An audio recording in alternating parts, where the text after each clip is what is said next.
recording has been started. As we last left off, quite abruptly, sadly enough, we were in the forge with three of the main heroes, I suppose you could call them, young as they are, talking to one of the forge masters of their sect, getting information on what they're supposed to be doing and what they can or can't do. And they were talking amongst themselves on what to do and how to approach the subject of making their own Keyblade. If you talk to Zach, he'll give you as much help as he can, because that's just the dude he is. But as for now, it is up to you three.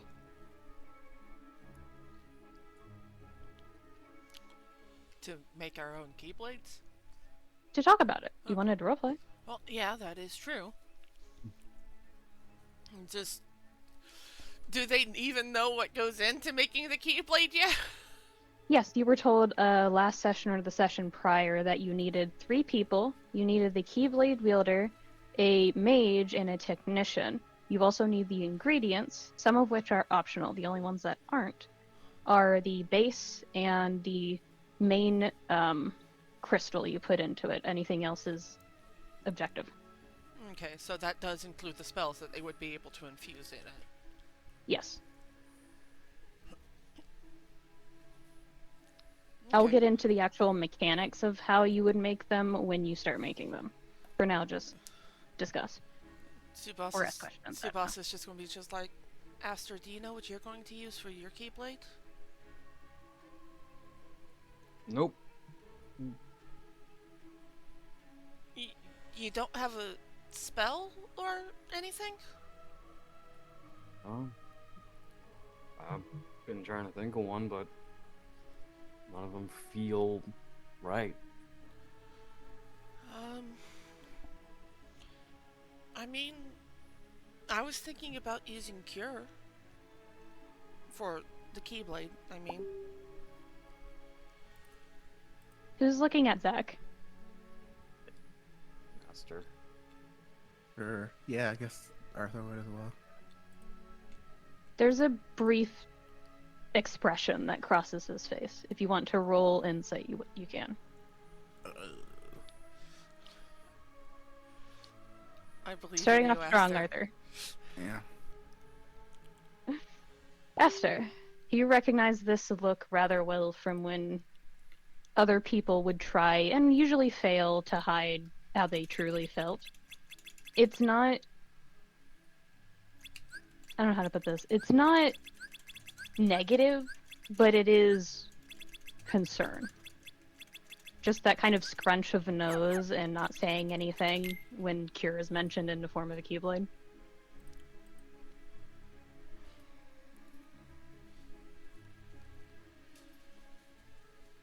Is he going to say anything? Nope. Not for Zach, at least. Well, yeah, no.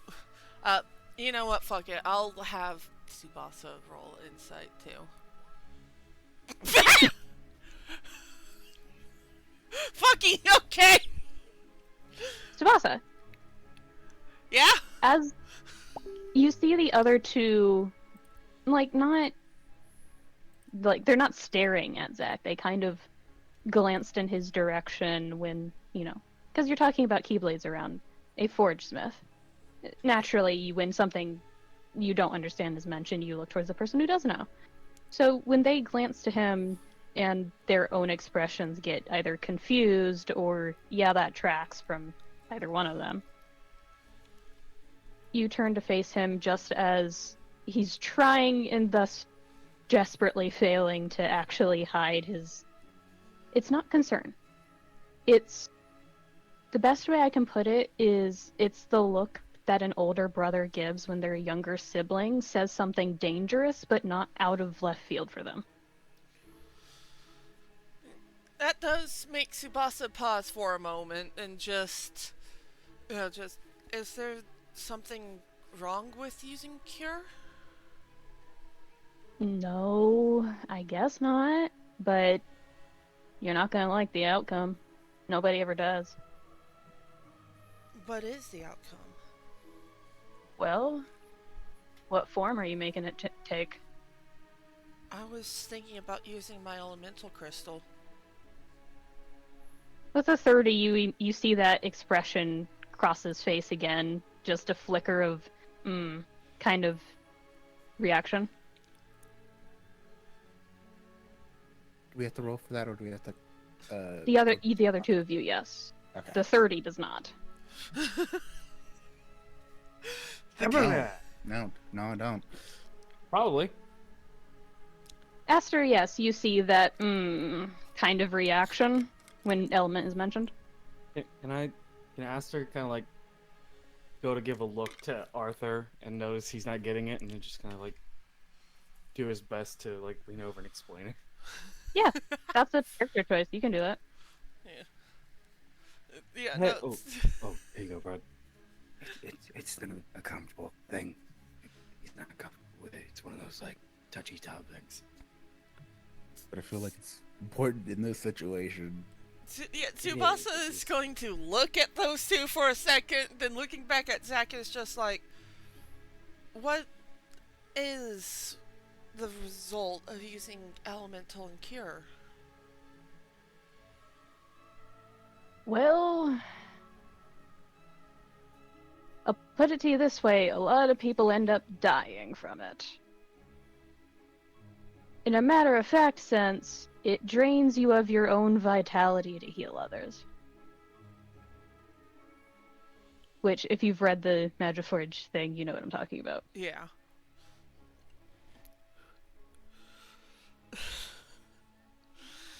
Tsubasa, after a moment, is just like, but that's only if you're careless with it, yeah? No. That is a requirement of that particular, how do I say, upgrade? And he has an awkward sort of smile of someone who's much older, trying to not scare someone, but also knows they have to say something. I don't think that's the best route for you. I guess not. Well, what are you looking to actually go towards? Just helping, support, or healing? What's the deal? Maybe I can help. I want to be able to support my friends, yeah. In what manner? In our combat and whatnot, because, I mean... And he just sort of gestures to himself, it's just like, I'm not exactly the most physically adept. Neither am I. I made it here anyway. I get knocked over by a stiff breeze. And then there's a mutter under his breath of... Does anybody have over 18 passive perception? Yes. I believe... No, I'm at 18. That works. I've got 24! Aster? 20.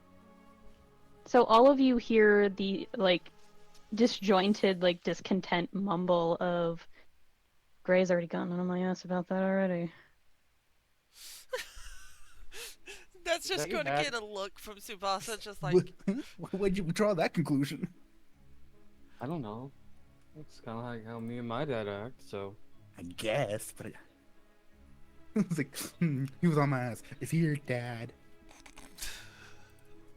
There's a pause. He tilts his head. He doesn't seem put off by the assumption. If anything, he seems like a confused puppy. Which is eerily reminiscent for some of you. Eh. You see? Look. No, if anything, he'd be my uncle, I guess. Oh. Still family. Kinda. Anyway, not the point. What exactly are you looking to achieve in your support? Looking at Tsubasa again.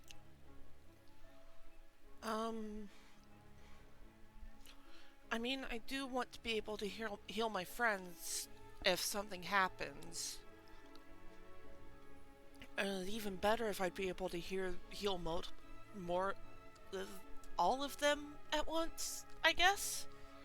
If it's that even possible? Not in a keyblade you get here, at least, no. Not one you make yourself, sorry. There's... Technically, we can work that into a blitz form, but it's limited in its capacitor. What if I use Dark Dodge for the Keyblade?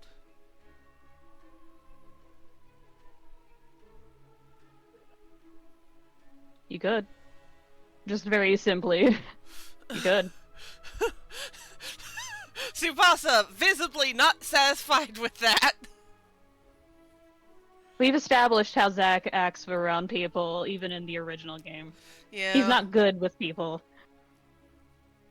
Yeah, Tsubasa after a moment is just like, well, what would it do?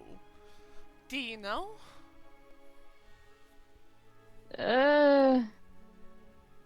And he turns to face kind of the back of the room towards the actual centerpiece of the forge and tilts his head slightly to the left and goes, "Hey, dude, you use Dark Dodge in your weapon, right?" And there's just from practically seemingly nowhere, you just hear Peter's voice go, "Yeah, what about it? What's the issue?" "Well, there's a kid here that's asking about it. I don't use Dark Dodge. It actually physically hurts me, so..." And then, literally, as if out of a Looney Tunes show, there's just a fucking peek of a head out from underneath a part of the forge that looks like it barely fits him. And just like, "What's up?" "No, it's you." Tsubasa just does a little wave. It's just like, I was just wondering what Dark Dodge would do if I used it on my Keyblade. It grants you the ability to connect. I usually use it on people who I don't like, but technically I guess you could do it with allies. It allows you, in a very simple sense, to connect them and use a spell through it. I usually make life hell for people in grins. But you said I could use it for allies. Yep. And he pushes himself out of wherever he decided to get involved in. Stands up, dusts himself off, and it looks like the grime is just clinging to his clothes at this point. Kuri's gonna hate this. It looks like no matter how many times you can try to wash this with bleach or grime remover or anything else, it feels like it's built into his aesthetic. Yeah, them's his working clothes. Those are the clothes of someone who has been here for so long. It's a mark of proof, essentially, that he knows what he's doing. But he doesn't move closer to you guys. Tsubasa's over here thinking just like, so I could use it for the support spells and the buff spells and for cure too. I guess. Why? Well, I want to be able to help support my friends. Especially now that we're training together, you know? Or have been training together. I mean, you probably don't know. You don't even... Anyways. No, go ahead. Say it. Well, I was just figuring that you wouldn't actually know what classes we do. You don't know me. There's just a deadpan stare of... It's the look, not even a role needed, it's the look of, I'm dating one of the teachers. Tsubasa just visibly sweating, just like... It sharpens into the look of, you saw me with my boyfriend. That doesn't necessarily mean everybody knows everything. Did you say that out loud? Probably not as loud as I had actually said it yet, but yes. Does anybody else react before Peter does? Aster just immediately hand in front of Tsubasa, slowly putting him behind him. Tsubasa just like, wait, what are you doing? What? Huh? You don't. There's a sharp look. Like, it's not malicious or rude or callous. It is almost teasing towards the person he's referencing. He doesn't say it, but he quirks a brow and tilts his head, and half smirks, half sneers. And you recognize the look almost immediately because of some of your other classmates seem to try and copy this specific dude, and now you know that. It's the look of, who do you think I'm referring to? Really. Tsubasa's just going to stand behind Aster at this point. It's just like, okay, I'll just shut up now. And then Zach goes, dude, quit it! God damn. It's like, what? You know your own sibling better than I do. You should know. Oh, It's like- y'all are... Oh, so you're gonna be related soon. That's nice. There's not words to Zach's grumble, but is the grumble of eldest sibling syndrome. Yeah. The I could beat your ass grumble. To the new boyfriend. Tsubasa's just like, well, I still want to use Dark Dodge on my Keyblade. Okay. As Zach turns to face you guys again. Any of the other two? Thinking about anything? I'm I just have an here idea. to watch. Hey Arthur, what spells do you got? Out of character, which ones? Paladin spells. No, I mean like, like actual spells or Kingdom Hearts spells. Kingdom Hearts spells. Vanish and no, not vanish, just Solemn, and that's an attack. Down the list. It might be. It is. I don't have the description for it, but I know what it does. And you should understand that it's... It sure is. Yeah, I was originally going to go with Pulse Tracer for Tsubasa, but then you told me, would you really give that boy a railgun? Mm-hmm. I know Razz would, on principle, but... Razz would turn a water balloon into a railgun. It's not hard. Anyway. It's not. That would, out of character, that would add Dance of Bereavement. Yes, I don't know. If it succeeded, at least. Yes.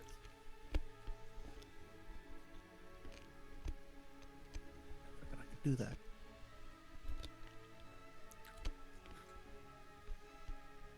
You should also have Shimmer Dodge. Yeah, yeah, I do.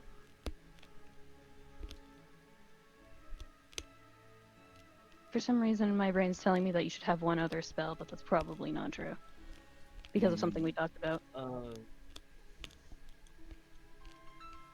don't know. Oh, god damn it, Sam, hold on. I have 3 spells. Dark Faraga, Multi-Shot Strike, Pulse Tracer. Plus, and I'm just not counting the Dark Dodge. That's on a different sheet. So, Dark Faraga is on there. Mm-hmm. Dark Dodge is also on there. Pulse Tracer is very fun. Yes, I know. I also have Multi-Shot Strike, which is a D8 times 3 with 10 MP cost. Yes. Sorry about that. So No that's the worries. spells I can offer. Dark Dodge, Dark Faraga, Multi-Shot Strike, and Pulse Tracer. So, here's the gimmick of the Magiforged Keyblades. Yes. You don't have to stick to what you know. It would just give you a penalty to trying to make it, and only on the effect it gives. So if there's something you want to try and make, and we can agree on what it does, then that would be fine.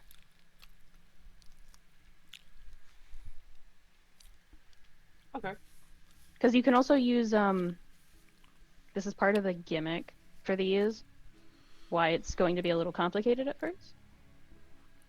Adding a spell to it is the only true test of if you are skilled on that ability or not. Everything else is not chance, but variability.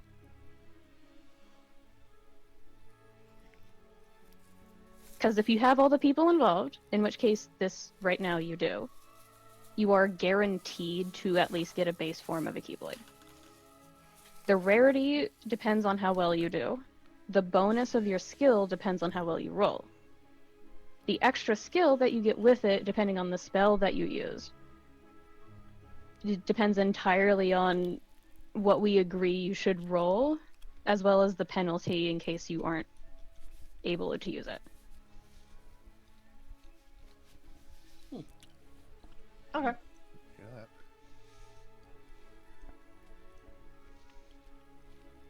So, if you want to use a different spell that's on the list of spells, you're welcome to it. It wouldn't give you a mastery point, but if you manage to roll like a natural 20, I might consider it. Rolling one of those.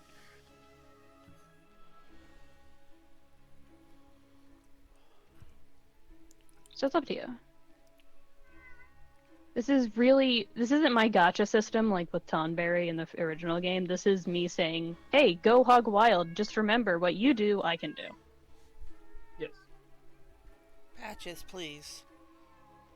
Which, by the way, if you go towards the bottom, I left those in there as kind of letting you see what you can and can't do. Yes.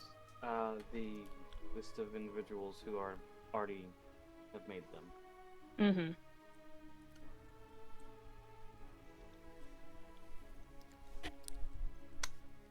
There are other people, but those are like examples of what you can do.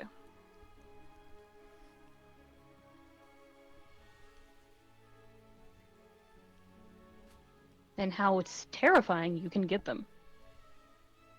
I have two in mind. Mm-hmm. One of them is our Solum.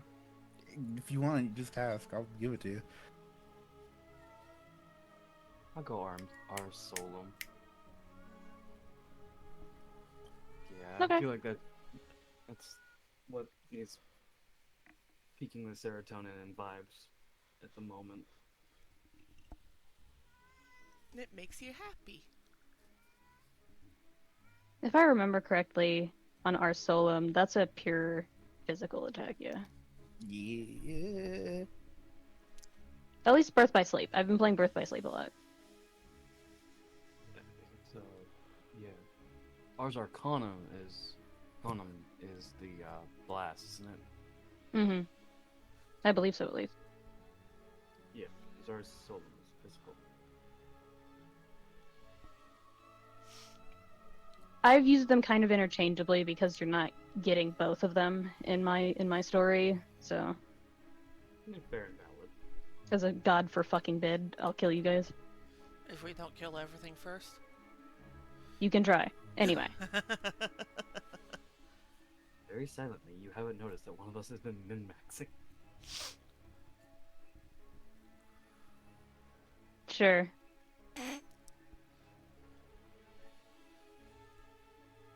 However, do you want to actually infuse our Solum into your Keyblade? Yes. Go ahead and ask for that. Mr. Zach. Oh no, you'd have to ask the person who has it. Did. Yeah. Arthur. Yeah. Can I use one of your spells? Okay. I want to use our Solum. I So- can do that. Do you say that out loud? Yes. No hesitation. Oh, I want you to understand, Zach had been letting you talk for a little while amongst yourselves, like deliberating, debating, trying to figure out the right set of things to put together. I do want to say He had- Tsubasa is watching him too.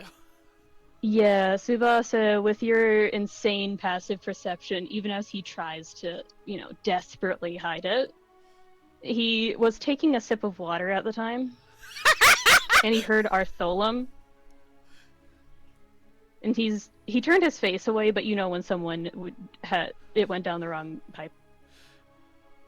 Yeah, Tsubasa just watches this happen and just quietly to Aster and Arthur, but he's just like, I think that one caught him off guard.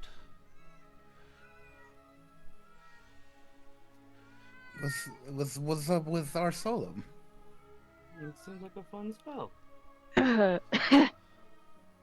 Jesus fucking Christ. Yeah, what's up? Hmm?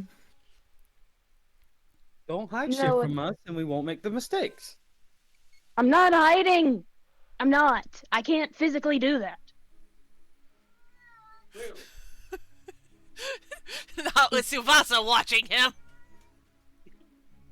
Our Solum is a difficult spell to infuse into a Keyblade. That's all I'm going to say. I trust my friends. Oh, that's it? It doesn't do like what Kira would do with Elemental, yeah? You see him flounder for a moment it's the type of floundering of trying to explain to a non-mechanic terms.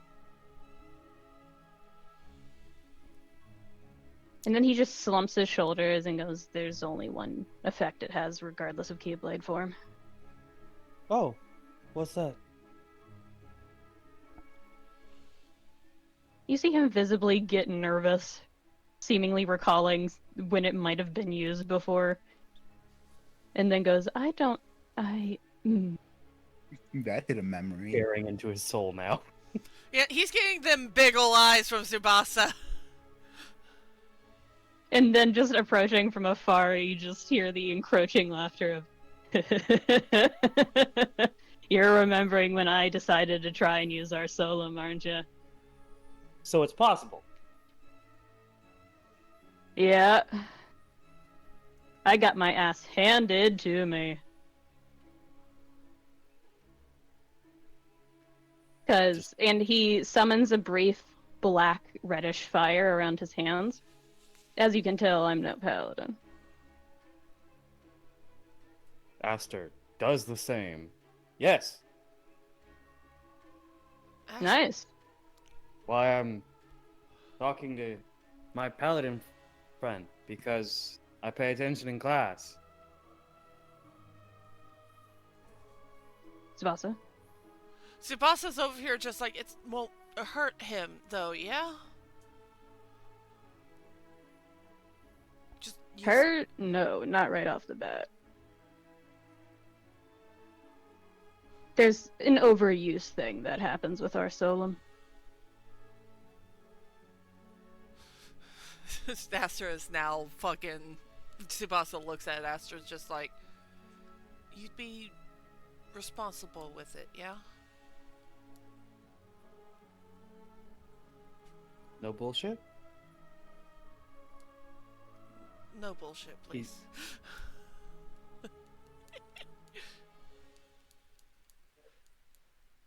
I'll try my best to be responsible, but there's something that's... I didn't hear my name being called. Rip. Yeah, what? Do you have actually any questions about the Magiforge while we're paused like this?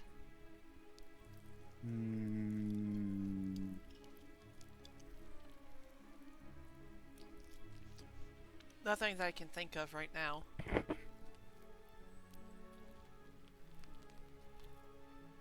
I'm back. I just needed to get some clothes. Alright. Same question to you, Kuri. Do you have any direct questions for the DM? Because I know this is a new thing. About the Magiforge? Yes. Mhm. I'm a warlock. If I use a paladin spell to infuse into my keyblade, will it do anything outside of damage over time from overuse?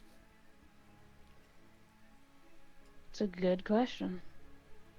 Because as mentioned before, dark and light cause a fusion bit in AT, but I don't know what it does here. I don't It's know just- if we're at. I don't know what year they teach you that, so I don't know if we've learned it or not. Oh, it's first year. Then, would it be fusion-based damage? So Or, like, that's kind of drawback. it's. See, you haven't caught me off guard. I just don't know how to explain it. Take your time.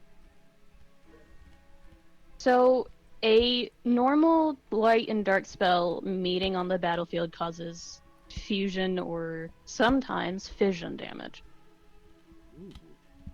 depending on what takes over what. However, in terms of a darkness touch wielding light touch weaponry or armory,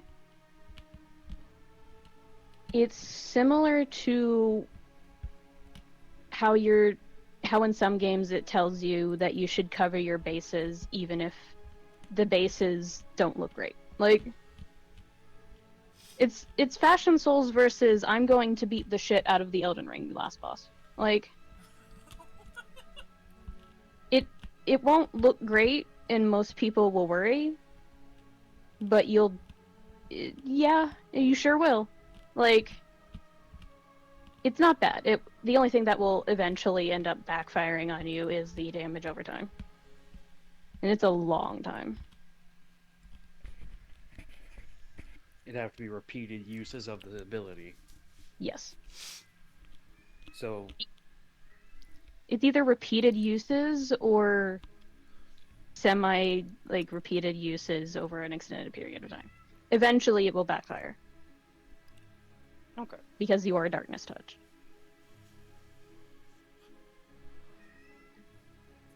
Okay. Because I'm aware of how warlocks and paladins are supposed to work. Yes.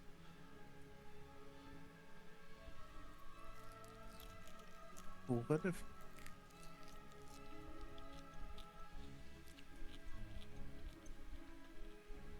What's up? sorry, I was being distracted so I could I was trying to pay attention but I couldn't. What was my whatever. But if I remember I'll ask you later. Okay. So, who's going first? Tsubasa probably has a simpler one, so. Neither of them are simple. It's your first time making a Keyblade. And before we're You guys even ready are- for it. And arguably, you guys chose both a simple and a horrific one on first try.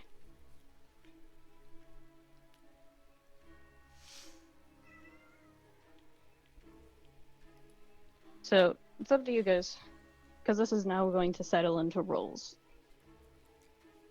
But by the way, I told this to Cherry when I was asked about it, but those things you got from the riddles? You're allowed to use those whenever. You just have them. They don't need to be explained, you just have them. Race car, and yeah, you can. Hold on a minute. You cannot misspell it if you try and spell it backwards. It's the same either way. Stop knocking shit down! You're okay, Patches. Okay. Fucking gremlin of a cat. Sorry about that. Back. What's being asked? Is it the thing that is in muted VC? Yes. They're asking if the reverse happened, if since I'm dark touch, taking a light touch spell, what if a light touched used a dark touched? Kind of the similar beat, yeah. It is kind of like spelling race car. Wouldn't it be different because of the specific subclass I have? Kind of. Like, that's why I'm like trying to figure out how to explain it, because your second class does come into effect here. Like, Kuri, for example. Yes. You're you're a warlock ranger, which means that yes, this is difficult. So I know what I'm talking about. God forbid if I know how to explain it. Yeah. Unfortunate. Know the feeling. Okay, I think I got it. So essentially, both of your classes influence how you react to the other classes, essentially. Because it's not just, oh, I'm a warlock and a ranger. You're a warlock ranger. You're both. So a ranger is a balanced caster. They are the balanced. They are a extension of the Hand of Balance, essentially, in lore. They're not controlled by it. They control it. So instead of being just, oh, I'm darkness touched as a warlock, it's essentially adding a bit of nuance to what you already are. So that's why I'm saying it would be extended period of time, rather if you were just warlock in another darkness touched class. If that makes sense. Mm-hmm. Yeah. Which is why if, for example, Arthur, who is a paladin rogue, similar ordeal. Because rogue is a neutral, though if not balanced class, it is a neutral class. So it would take a long time of extended exposure.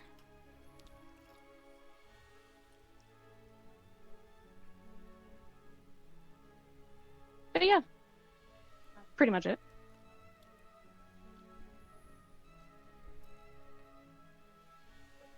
So is I was just gonna say which one was going first.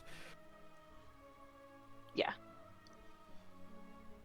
Because this is where we get into roles. Yeah. Tsubasa does look at Aster and it's just like, you're the one who needs it most, yeah? For the bit now, yeah. But if you're going forward with something, and he looks at Zach. I know this is gonna sound stupid. Don't correct me immediately. Something simpler compared. Probably best for you to start. Alright. All of you see the like shrug of "you're not wrong." Is just, I'm not gonna argue kind of reaction. Yeah, at this point, Tsubasa goes ahead and pulls out one of the Keyblade bases he has and the Guardian Crystal and hands them to Aster. It's just like, alright, I'll go first then? Yep. Alright. And Zach makes a gesture of "follow me." Okay. And he goes, finally. Ah!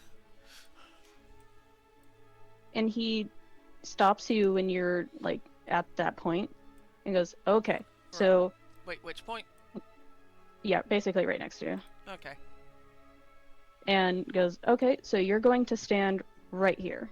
Me and Peter are actually going to set up the most of this because we know what we're doing. Usually you're told how these work in late third, early fourth year, but we'll walk you through the process. Okay? Alright. So, as it stands, you are technically doing something pretty simple. So it shouldn't be too hard. We're both going to channel our distinct types of magic into the forge. When it turns blue, that's when you're going to use the base Keyblade that you're trying to change into it. Okay. Like you see him fumble for a bit, like he's trying to find the right words. And Peter just goes, "You can throw it in, or you can channel your magic through it. It doesn't matter." Alright. That makes sense. And then Zach just, yeah, he's better at that than me. And I'm going to stand over here because it's easier to be in a kind of triangle position for some reason.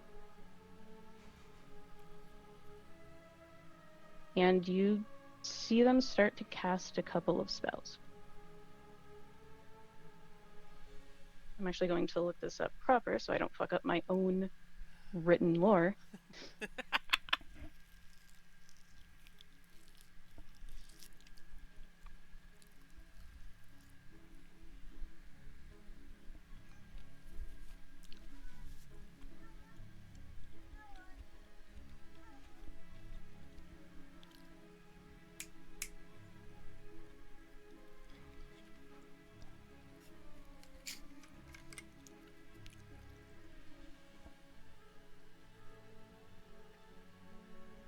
What classes was he again?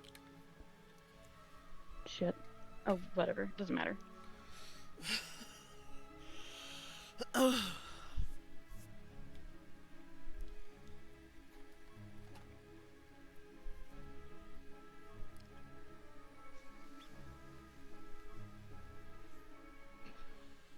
Alright! Yeah, alright, man. Sure. Okay. That's fun.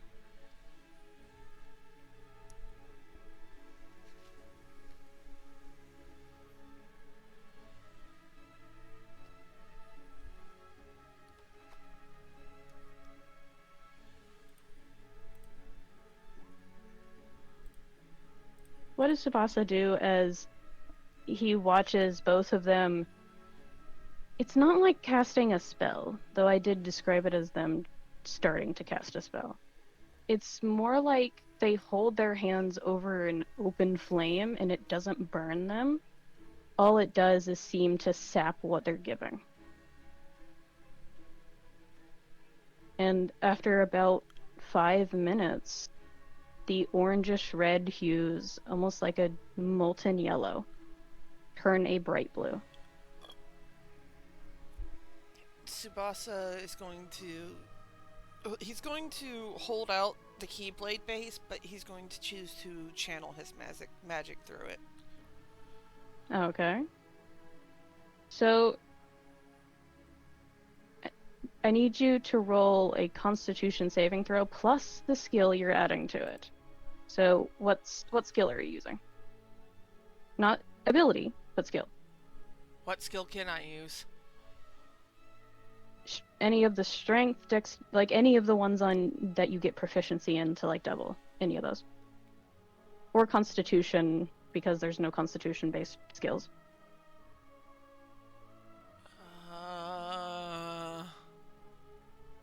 Things like athletics, arcana, that list. Can I use perception?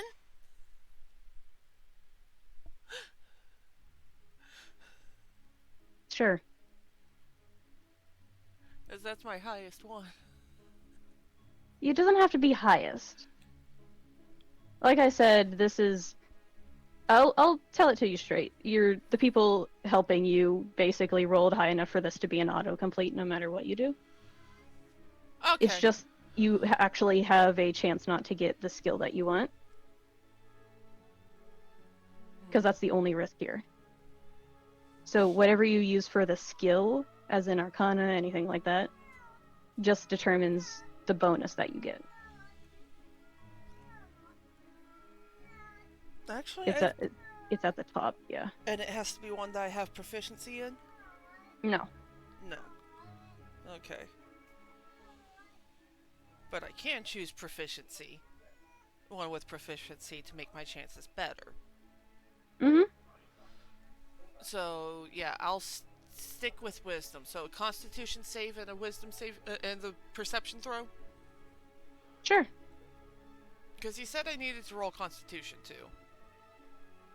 It's 1d20 plus your Constitution saving throw plus whatever you're using. Okay, so I'm gonna roll the Constitution. Thank fucking God I did good on that. Did not do so well with Perception. So 22 and a 27.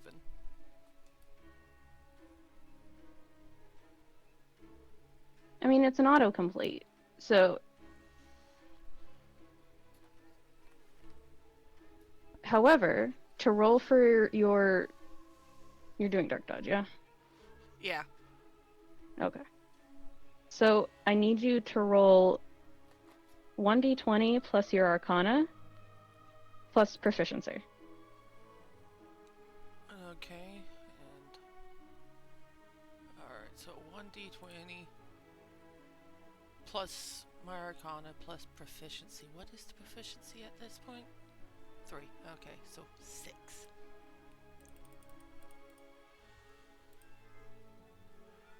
You have got to be shitting me. The others can choose to help. Only one of them, though. Help! I'll help. Okay. So what do I need to roll? You don't need to roll anything, it's the help action. So I can just roll again then. Mm-hmm. 19, that is considerably better. Mm-hmm. For Dark Dodge, the fucking... Because it's basically a cantrip for most warlocks, it's... The DC was 10. I would have fucking rioted. Yeah, that's why I was just like, hey, you guys can help. So, the Keyblade's creation is a success. I'll say that up front. As you channel your magic through it, channel one of the spells that you learned pretty early on. The bright blue starts to turn darker and darker. A purplish, reddish black. And you don't know why, but for some reason there's a flicker of fear in you that you've done something wrong. Even though you're seeing everything go according to what you assume is the plan, as there's no worried countenance, there's no furrowing of brows, even if there's a bit of sweat on both of their faces. It seems that everything's going according to plan. And as the base of the keychain starts to change, there's not a flash of light, but a burning glow that situates itself in the palm of your hand. And as you unfurl your hand, it summons itself. What does it look like? Fuck! The one thing I didn't think of.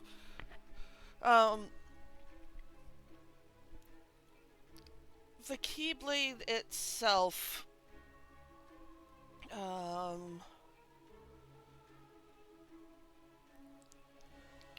looks kind of like if someone had turned a staff of some kind into a Keyblade with,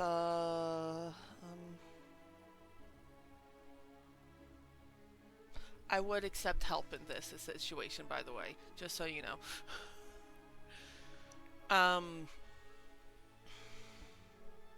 Do you want it to be modeled after the spell or the skill that you used? I want it to be modeled after the skill. So a Keyblade that shows your wisdom rather than the spells that you're capable of. I think a staff is good. However, that is an element Keyblade, right? Yeah.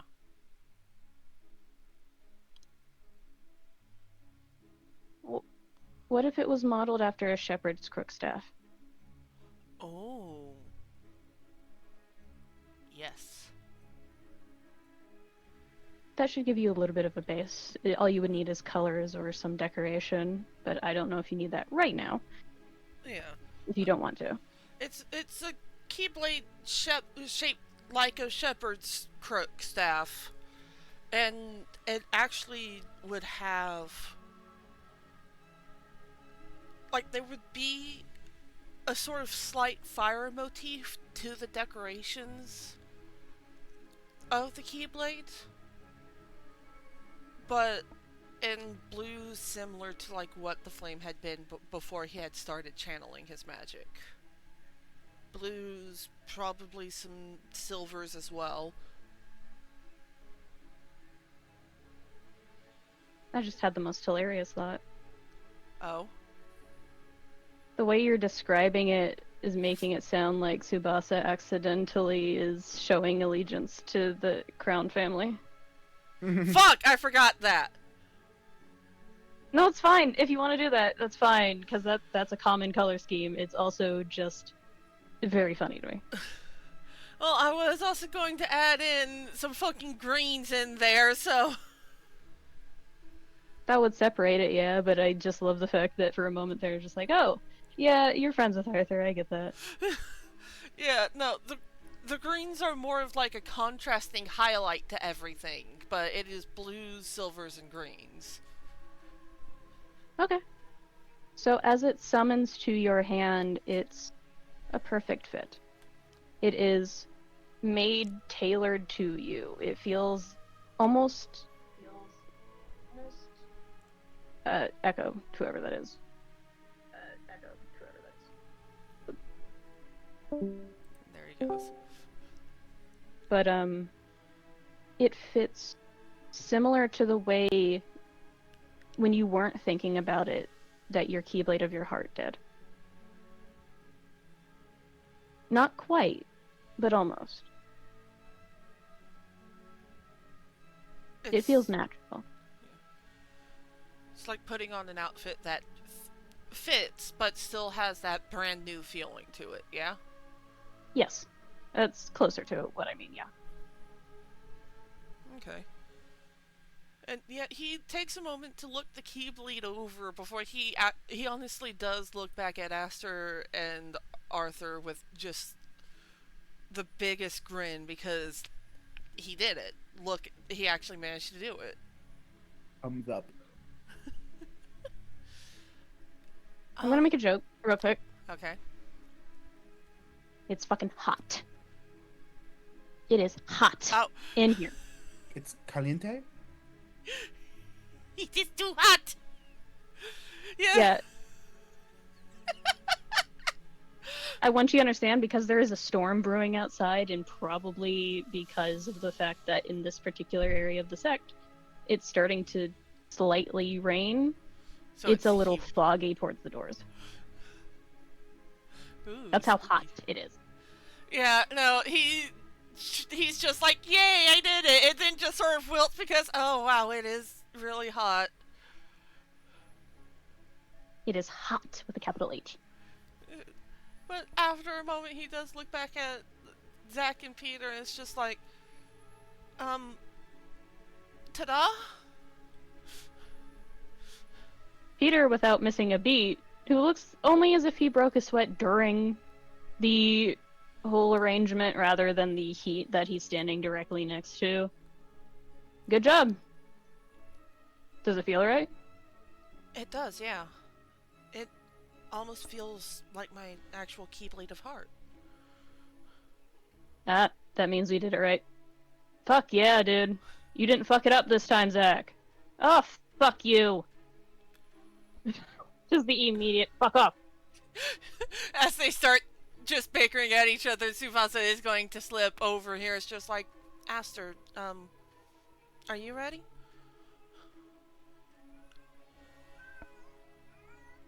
Yep.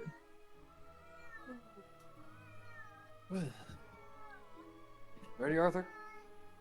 Yeah. Let's go. And he's going to keep the guardian form shard that he was given, and then just start making his way there. Waiting for orders, but I'll just like... Tsubasa's just going to watch from there.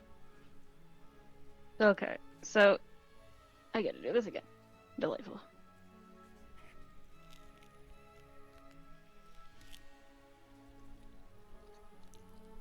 All right.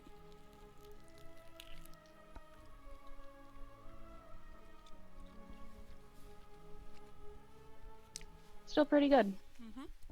So they set that up again, and as far as they seem to be sweating a little bit, it seems like it's not bothering them, probably because they're used to it.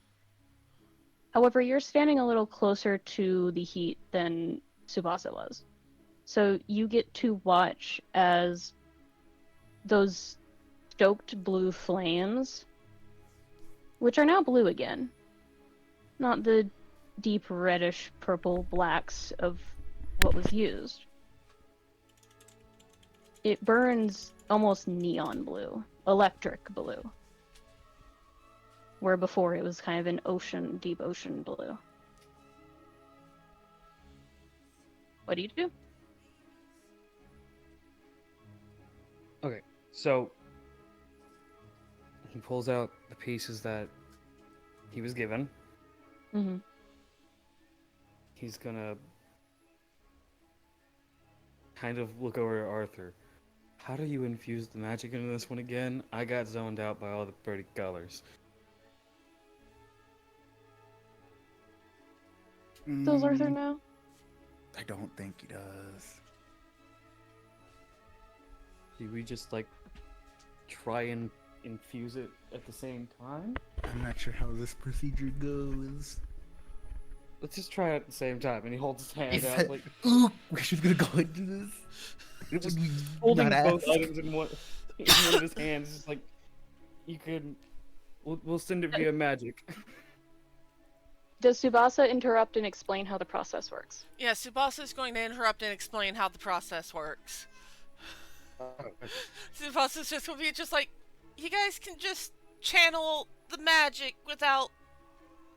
Because I'm assuming they're about to, like, what, fucking throw it? No, they're going to do it at the same time. Oh. Yeah, so my skill goes into his Keyblade that fits him. Mm-hmm. Tsubasa, after interacting with it, would know that it's a step-by-step process. Meaning everyone goes in a certain order. Yeah, it's just like, guys, wait, you guys gotta take turns. Oh, okay. Arthur, get closer. It's very warm up here. What's the turns? Probably since it's my Keyblade, I go first, then you go, then I go last. You guys Oh, will that- see Tsubasa nodding in the background, just like, yes. Okay. He's going to start infusing his magic and whatnot and into the two items, and then he's going to, after he takes a little bit of that, hands the items over to Arthur to do the same. Well, now hold on. Did I You need fuck to up? roll for that, buddy. Yeah. Oh, right. Constitution plus the skill you're using to amplify it.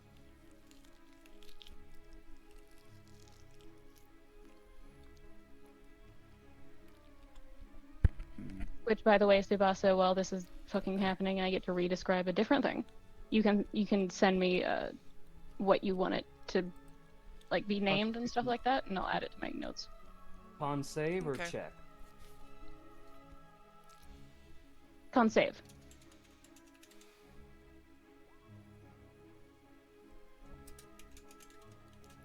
And the skill?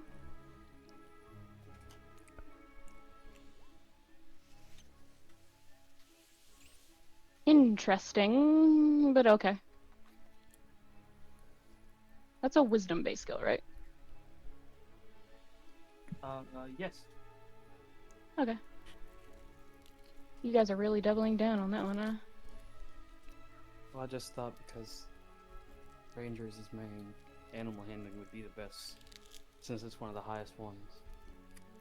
And it fits Again. him. It doesn't need to be the highest. I know, that's why I ended that sentence with, it fits him. That's true. Like how I'd say, like- perception fits Tsubasa as well. That's fair. I won't take that from you. So,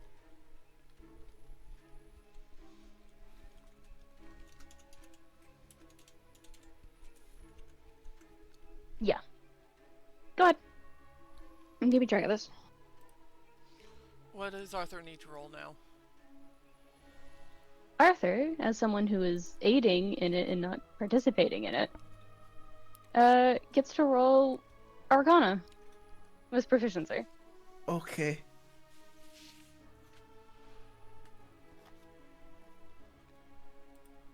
Okay, that's not bad. I want you to understand something, Arthur. Mm-hmm. The DC was 18. Oh! God. Trust and friendship. I have the power of friendship and got him! Just not get almost killed again. I can explain why it was 18, but I'm pretty sure you understand why. Yeah. Our Solemn deals 20d6 of damage. Technically, you're not supposed to have it, Arthur. You have it for a story reason. But anyway, it succeeds. And I get to describe this now. The forge burns bright again. For some reason, it doesn't go the purplish, reddish blacks of before. It's a dark silver, almost a storm cloud gray kind of look. And it, while the heat persists, it feels like it goes cold for a second, just a brief second, enough to notice before it's hot again. And as the Keyblade base starts to change and shift and glow in your hand, taking what you gave it and shifting it into something new.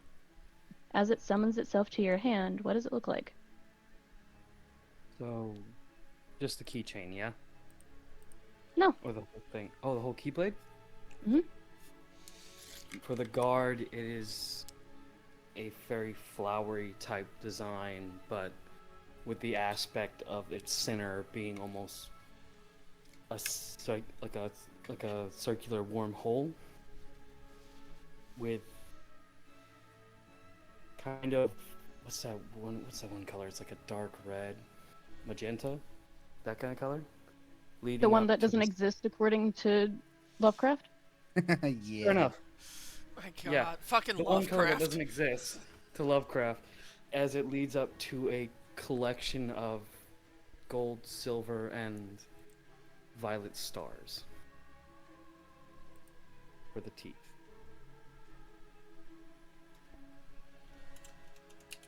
And the keychain bit is a black hole design with the stem of a flower.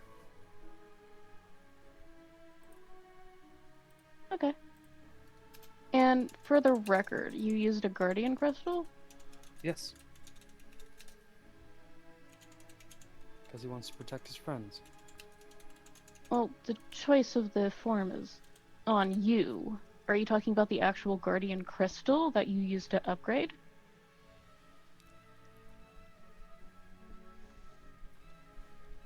Because I think one of you does have that. It might be Tsubasa, and he might have given it to you. Tsubasa did give Yeah. the Guardian Crystal to him. Okay. Yeah, Sebastian Just gave making me sure. the guardian form. Is that not the thing I was supposed to use? You use whatever the hell you want. I'm not stopping you. Oh shit. Hold on, let me go to That sound- Okay. That sounded ominous. I was being genuine. If I was, that makes, damn. I was gonna try and use the Sinister Shard actually, for the, so I can gain a +1 to armor class while wielding the weapon. Do you want to? Yes, please. Okay. I'm gonna form change it Guardian based. Mm-hmm. Is everyone else okay with that? I am, yeah. Yes? Razz, Helia, Lance, you guys okay with me using the Sinister Shard?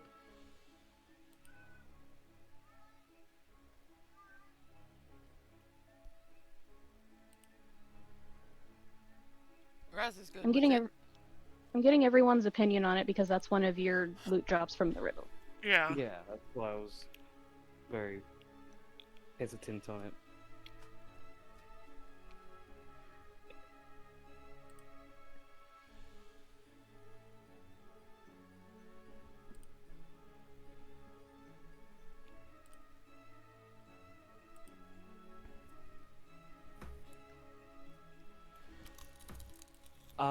I would like to use the Sinister Shard that we got from the loot drop so I can have a +1 to my armor class whenever I'm wielding my new Keyblade.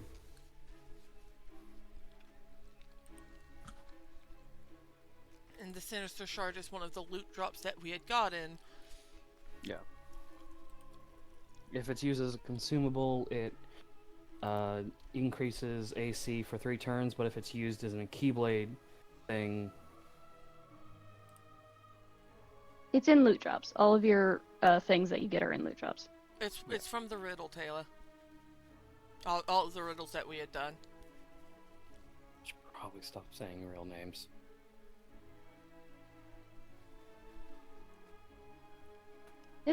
Why? I don't know. I'm saying Tala's name because I'm speaking to the player, not the character. Fair.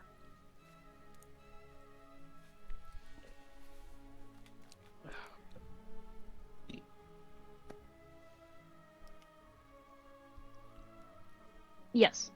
Unless you agree specifically, like, tell me directly that you each want one each, which is very rare that I'll allow, but yes, it is usually just one.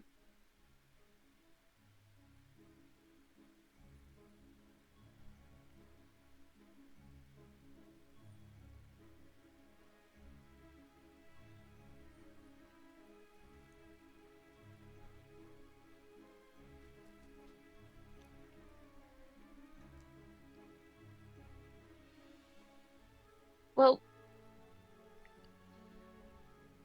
what did I say in the beginning? Because if I said something different, I'll acquiesce.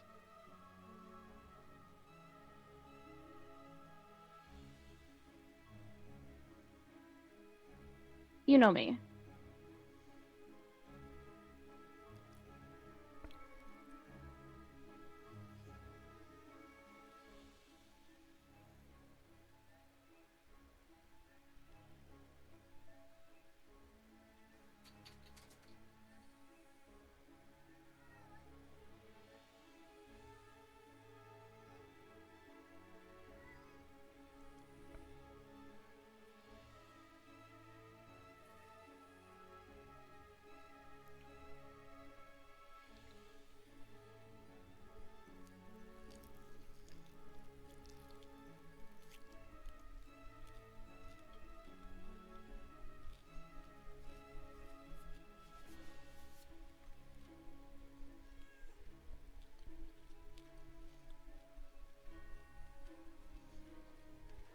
Oh, you're right. I'm sorry. That's true. Okay. So, yeah, Kuri, if you want to use yours, that's fine. Yes. Absolutely. So, that being said, yours is a success. Do you have a name for it? You don't have to, not yet. He's staring at it for a while, and he's just going to start thinking back on some of the stories he was told. Garden of the Void.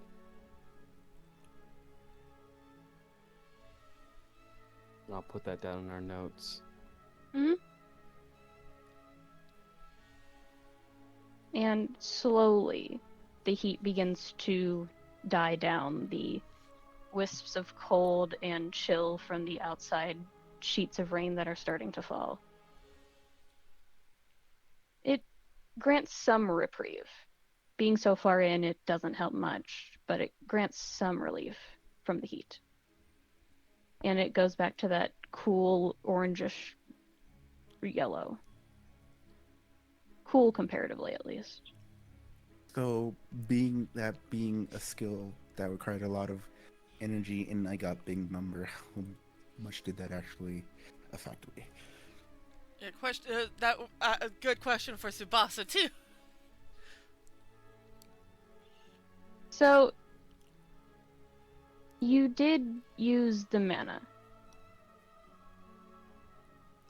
However, because you were getting help with it, and really practice professional help with making the Keyblade, you only used half.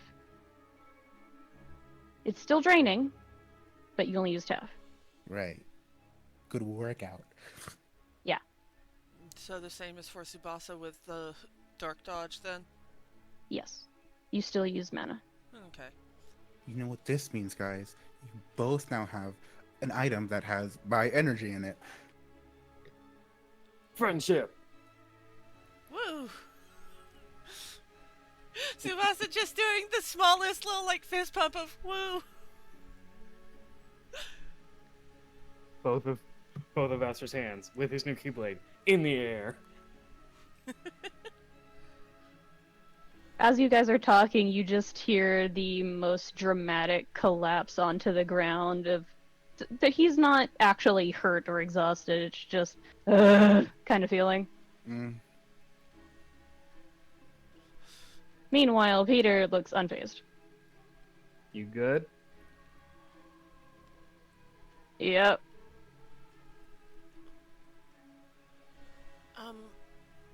We really appreciate you helping us with this, or letting us do this. I mean, And Peter speaks up. We were just gonna let you hurt yourselves? I might be an asshole. I'm not that bad. fair. And then with an indignant voice of just like, at least you acknowledge it. From Zach. How does your Keyblade feel, Aster? Feels right. That's good. You'll need more training with it than an average Keyblade. Meaning, it'll take a little while to get used to, but if it feels natural, that means it'll help. Which, in mechanical terms, means to upgrade, master, or otherwise make it proper to you, it will take more points. More mastery points. Okay.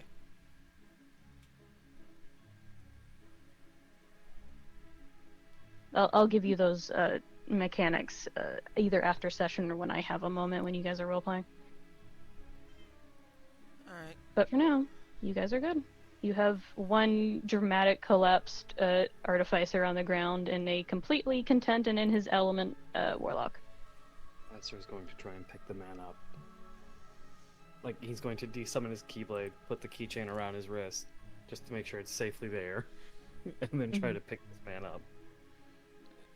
What's your strength? 16, so +3. You cannot even budge him.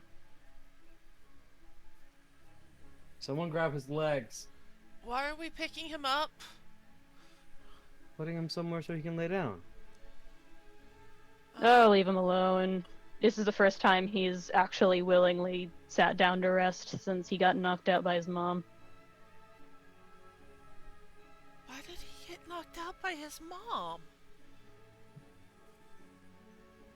Did he earn it? He was up for almost a week. He Oh. earned it.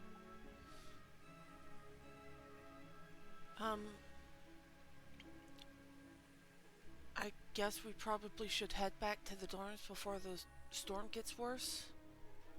Oh yeah, it's a good idea.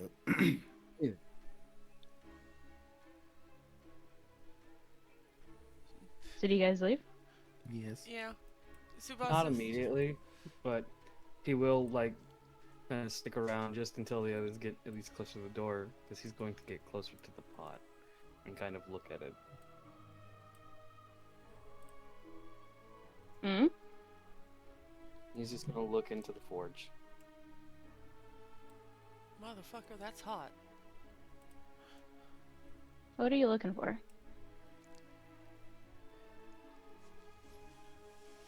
it felt. He was kind of like looking, kind of the same way that someone looks at like something that was like, this can very easily become a special interest. And is just sort of staring. How'd you guys do all this? Get, used to doing this. Trial and effort, kid. I mean, like, how'd you figure out this is what you guys wanted to do? Or were you just assigned here?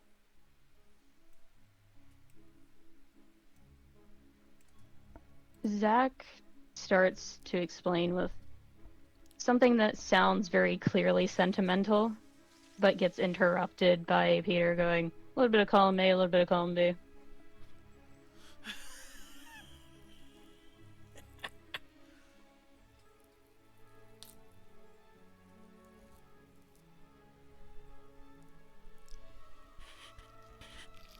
Where do you learn how to do this? It's something you bring up when you're in, what do they call themselves? The engineering classroom?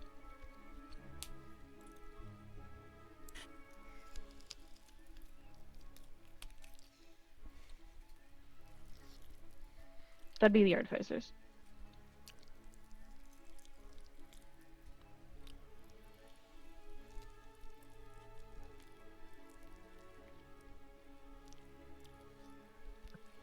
Okay. I'm just gonna stare at it a bit longer. Is this actual magma, or is this, like, just supposed to look like it? You can hear the grin without seeing it. As he says, a little bit of column A, a little bit of column B. He's gonna look at Peter for saying that. At this point, Tsubasa is going to speak up. It's just like, Aster, is everything alright? Yeah. I just want to try and prove a point, and he's slowly rolling his sleeve up. Aster! Looking dead at Peter with a smile. Just, Tsubasa in the distance! Aster, no! I have a little bit of flame proofness. Please don't! There's just a grin of someone who's basically saying, try it. He's the... GVS Peter is the equivalent of saying, I am beholden to no gods and devils are all here. He's going to change his arms and roll up his non-dominant hand, and then just hover his hand over it. Not put it in, but just like hover it over. Roll a Constitution save. Boop. God damn it.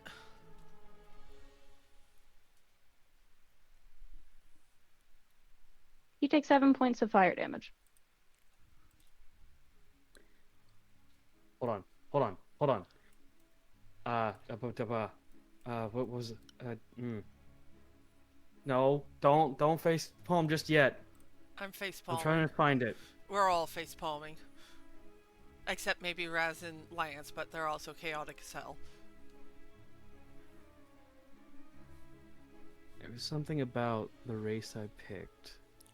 I think it has resistance to fire damage. Are you Soulless based? Yeah, I think I was originally. Yeah, wasn't I? I thought I'm trying to find the damn thing because I have what I'm called, but What are you called? I'm a changeling with a no, not the right one. I have it written down. Fuck. My racial bonus is +2 to strength, +2 to constitutional racial bonus. Going for a swim. Yeah. Good. Oh. I don't think I'm soulless based, actually. Yeah, I could have sworn So- you had gone with Heartless or Gloom. I think I went with Gloom, now that I think on it. Yeah. Because you were still trying to keep a little bit of what your previous character was. Yeah. Oh fuck. See, So- boss is gonna me fucking double be dark dodging forward, just Wait, how far? It's only 7 points of damage. Yeah, it's not that bad. He still watched friend do stupid things, so now he's already fucking dark dodged. He's just gonna go ah. Actually, that didn't hit that bad. Aster, please don't. Why? I was curious. It looks like putty. He's still going over just like Aster.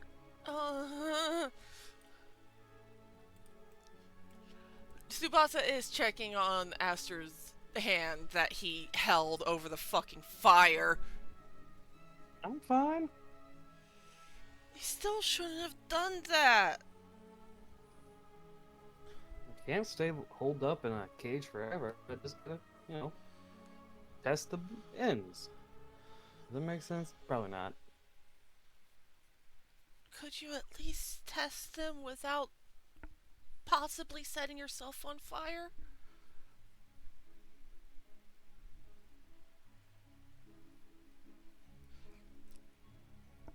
Tsubasa is going to use Cure, by the way. Okay. Just dude, you're a dumbass. Before I forget, roll. I don't have Cure as a spell. I don't know any of the fucking spell stuff. Aster's gonna cast Cure on himself to make it feel like Tsubasa didn't waste any energy. What are Well, we no. rolling? Oh. Well, no, it's if Tsubasa's casting Cure, let him cast Cure. Yeah, Okay. Tsubasa is casting Cure. So, where's I have rules for this? Come on now. I have so many rules in place on so many different things that you guys could do that I'm losing my mind. There they are.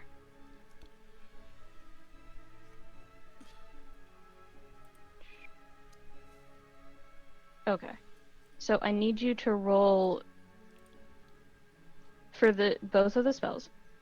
For Dark Dodge, I need you to roll a charisma check. A charisma check. Alright. Mm-hmm. 22. Mark a mastery point. Yay. For Cure, I need you to roll a constitution check. Alright. 15. Mark a mastery point. Okay. Do either of them have 5? What do you mean, do either of them have 5? Mastery points. I'm trying to find where I had put my mastery points.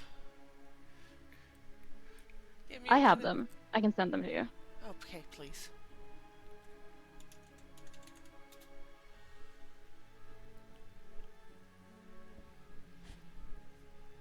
Okay. Hold on. Let me eat.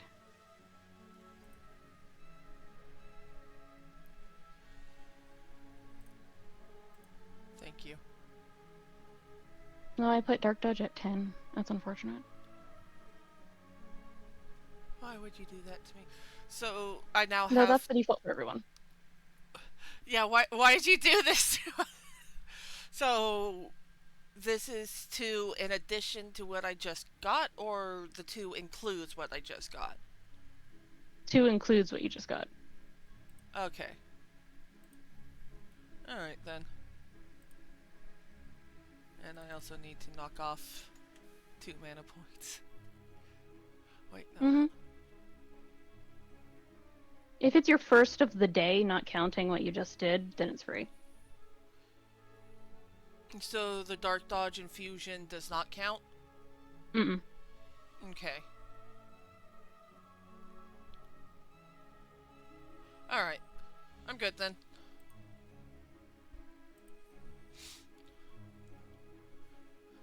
Tsubasa just. I can't fussing fucking a type. little Oh my god. bit.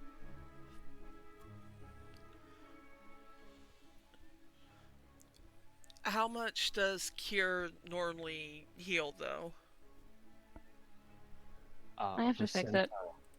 I have to fix it, but it is percentile. It's a percentile It- dice. No, it is how much you're putting into the spell. It's literally it says number of mana equals percentage healed, which I realized is fucking insane. It makes no sense. So, how much mana are you using? We'll get around to me fixing it later. So is it like 1 hit point per mana then? No, 1 hit point would be 1% of whatever max HP is. He's going to try to heal the burn fully, honestly. How much? What's your max HP right now? My max HP? No, Aster. Oh. It's 117 out of 124. Well, thank you for that.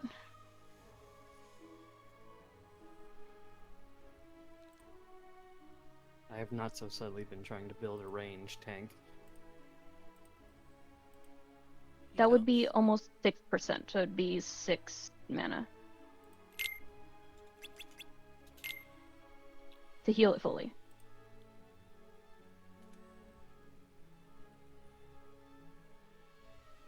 Do you see why I need to fix this? Because it is almost 1-to-1.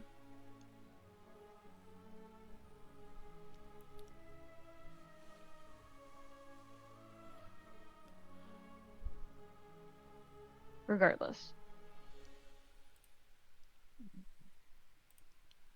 Everybody got everything? Yeah. Alright, you guys are welcome to leave, and I'll describe a different scene. Yeah, no, once Aster's taken care of, they go ahead and head out then.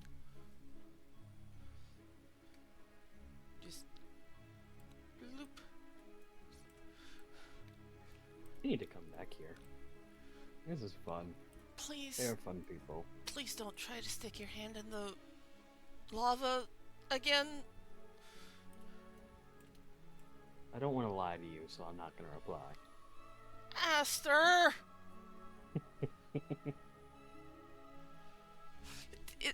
Aster does get sort of like little bunk on his shoulder from Tsubasa. It's just like, no!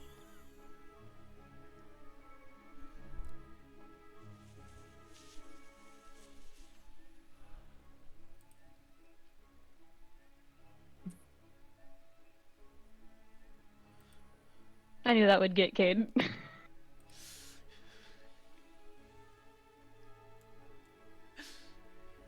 Everyone has access to cure. It came free with your classes. I'm telling you, dude, I don't have cure.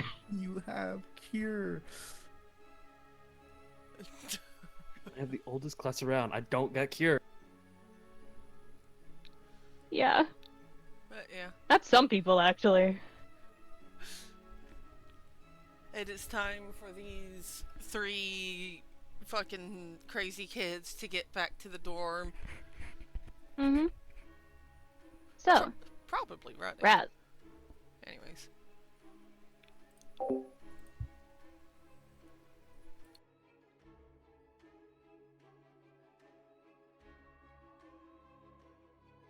You there, Zan? Yeah. You good? Did I said something and then I might not have picked it up. I might not have unmuted my mic in time. Mood. So, Razz. It is starting to really heavily rain as you're rushing from the dorms while those 3 are out to where a group of your friends, though they are your friends right now, these friends have known you for a long time. Practically since the times of when you were with your family. Not quite. Maybe Marilyn has. But you've long since forgotten when you met her. But you're running. You don't care about the rain. In fact, you used to dance in it, and it aggravated your parents something fierce. It made your siblings laugh. Sometimes they joined you, but you're running. And you hear a laugh from behind you. Do you stop or do you keep running? I do stop.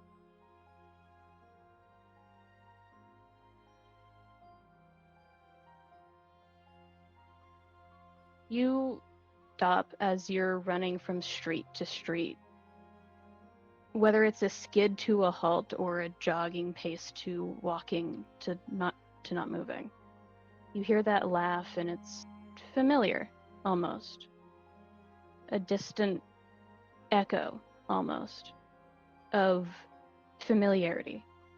It's something you know but you don't. The voice is a little deeper. The sound of laughter is a little more bright than the one you know. But then you hear the voice. It's a little deeper, but you recognize it. Hey, Razz! Are you late to your class again? And you hear another laugh.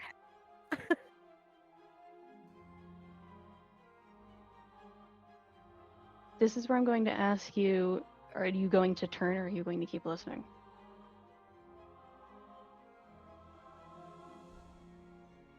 I think she is gonna turn.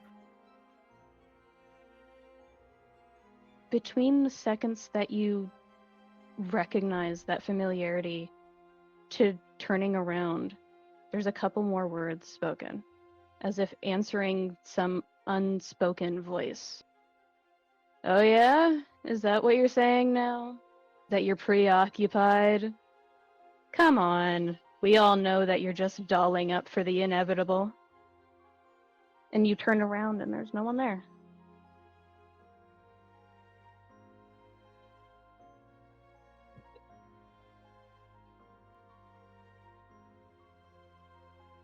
And there's a sinking feeling in your stomach. One that hasn't been there in a long time. And it's not haunting. If anything, it's comforting.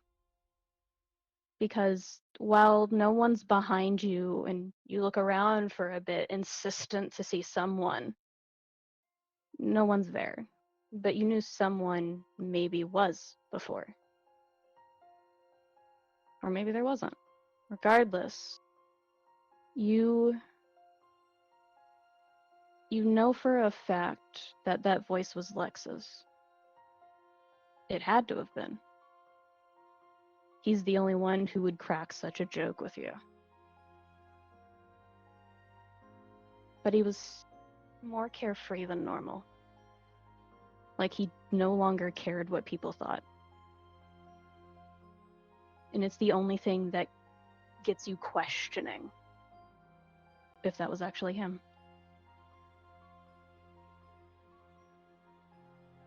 What do you do? I think she's most certainly looking everywhere around where the source of the voice was, behind trees or whatever. Make an investigation check first.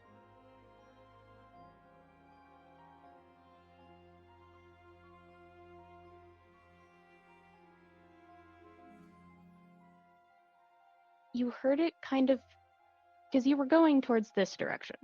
You heard it kind of over here.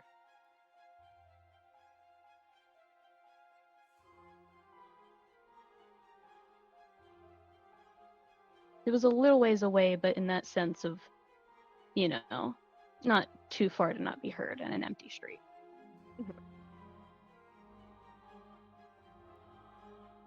And what specifically are you looking for? Any sign that someone was actually there, or that someone that might be Lex, but might not be, probably is, but wasn't quite right.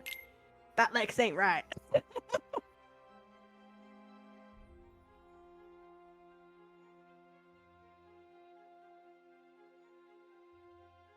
Make either nature or arcana roll.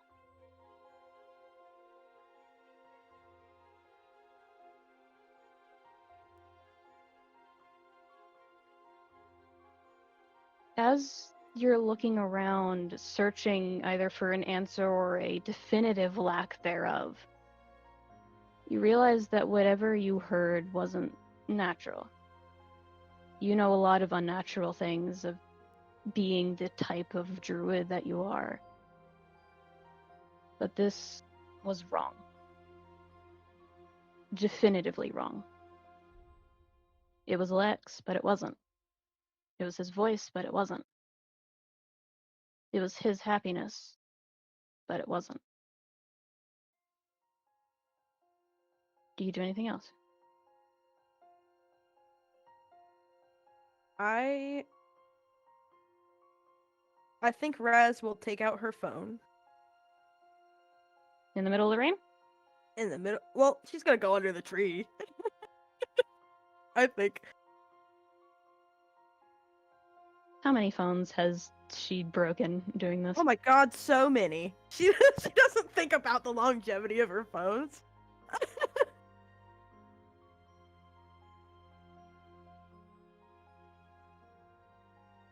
What do you do? She hexlect with just a little "What's up?" question mark, question mark, question mark. Still like kind of looking around. Cause she knows where all the things, where all the letters on the keyboard are, of course. You get a message back after about 2 minutes saying, "Training? Why?" Just checking in. Almost immediately there's a response of, "Did something happen?" No, no, no. So like you're training at home, like, or maybe With Lance is what you get. okay, but not like in the rain.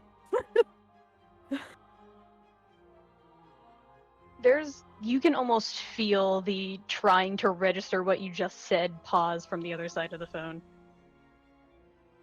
And then, no, with a question mark. Okay, cool. Stuffs her phone back in her pocket, still like frazzled a little bit. Do you do anything else? Looks at the drain just to be sure.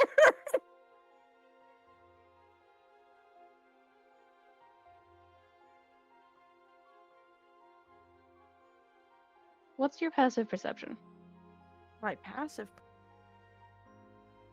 It is 18. Though you see nothing in the drain, you hear distantly the sound of that chuckling. It's not laughter anymore, it's amused chuckling. Of just... Alright. And you actually hear the word, alright. If that's the game you're gonna play, don't be surprised when I outrun your ass. And then the sound of heavy footsteps across stonework and tile getting distant. And then disappearing before you can even react. No, no. Is there any way to follow it, or is it already gone? It's already gone, but do you want to follow it? Yes. Make a investigation check or perception check. Your call. To answer Nia, as of right now, it is not a full downpour, like I said. It is kind of a bad spring shower right now. It's not invasive and it's not blocking sight, but it is annoying. Okay, so with a 20, you know that it started here and disappeared up here. Sorry. Sorry, I was closed in my. Where was it? It started here, disappeared up here. Well, that is indeed where he is.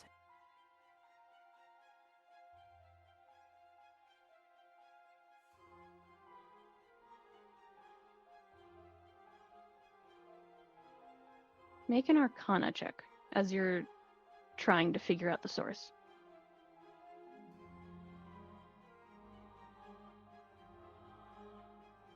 Jesus, what are your rolls? Determined little fucker?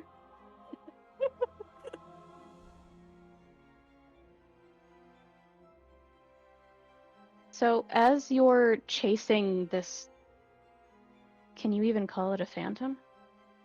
Whatever it is, you're chasing it because it sounds like Lex and you need to know. You need to know. And you're chasing and you're running and you don't even care about the rain anymore. And for a second, it doesn't seem to care about you either. As you're running and you hear that laughter paced beside you and a little bit behind you again as you hear Lex, maybe? Talk. You know, if you're this determined to outrun me, you should probably start training with me more. But hey, sleeping in's all the rage these days, right, Razz? Who are you? What are you? Cherry, you alright?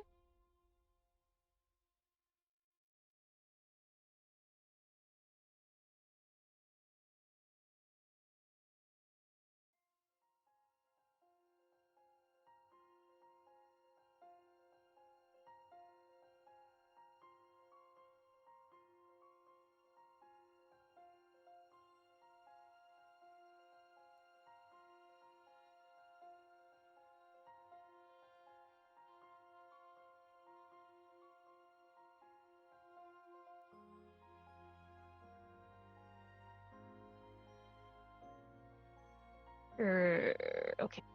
So, can you repeat what you said, Zon? Raz just asked, "Who are you? What are you?" But if you want to wait to make sure Cherry's okay, I want to make sure. Alright. Sorry. No worries. I've just been in a situation where a tornado warning became a tornado threat before, so I'm a little bit concerned. I just know that they have like major weather anxiety also. Not want like to take that lightly. Mm-hmm.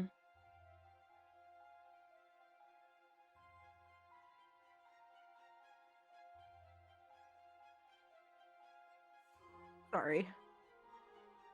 No, you're alright. I'm kind of worried too, which is why I paused for a second. It's also like, I didn't think you would go this in depth into what we discussed, because technically it's supposed to be this or that, but I'm allowing you to do this. Sorry. No, I think it's fun.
I have to finish so much for GVS. Jesus Christ.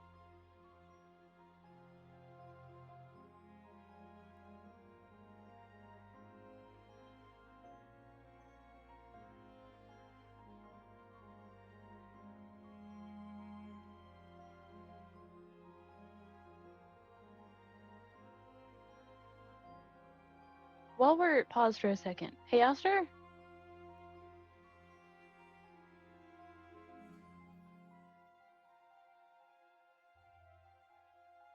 Sorry, I walked away to go pet my cat. An understandable use of time. But Yeah.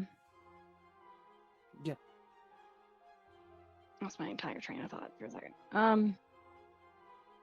You technically gave away a lot of what you are. But technically you are soulless. It is the only way you're capable of being soulless as a changeling. See, I thought that was the case. It's not. It's somewhere in my notes. It's not one of the detailed things in my notes.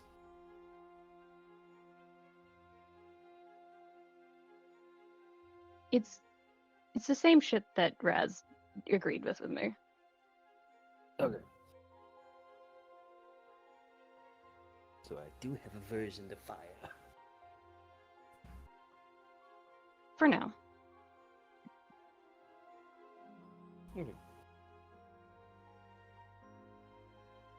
You're the special little guy.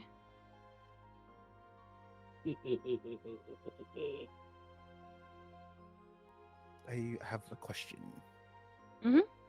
I don't plan to put this in use. I'm just generally curious, because I specifically used my stuff for his Keyblade. Could I, in theory,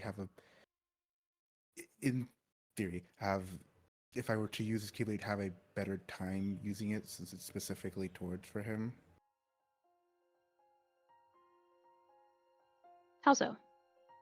Just like if some way, I don't know how, I was in possession of it or he gave it to me directly, would I, because since it's a specific one for him that it fits him, would I have a better, Would you be able to use it?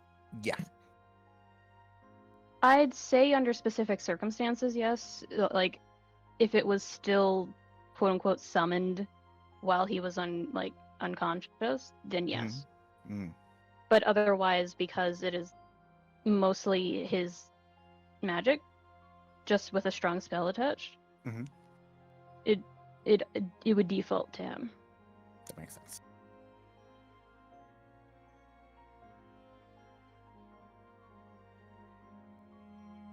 Good question, though. I actually had to think about it, as you tend to do to me. If we did the reverse for Cayde, would that kind of make those two blades sort of a Mirage Edge and Nightmare's End kind of situation? Please don't try to kill my campaign. I was just trying to ask a question. Because you're right. I had to think about it. Again, you're right, it would. If the power level used was matched with Cayde's. Yeah, that's what I was like. That's what popped in my head because you mentioned Cayde or Arthur's not supposed to have access to the spell, but story beats he has access to it, Mm-hmm. which would mean that it would not be capable anytime soon. But down the line, it could be possible as like a wombo combo. Yeah. If both of you want to try and get that to me as a means of figuring out what works in that situation, I can technically lead up to it.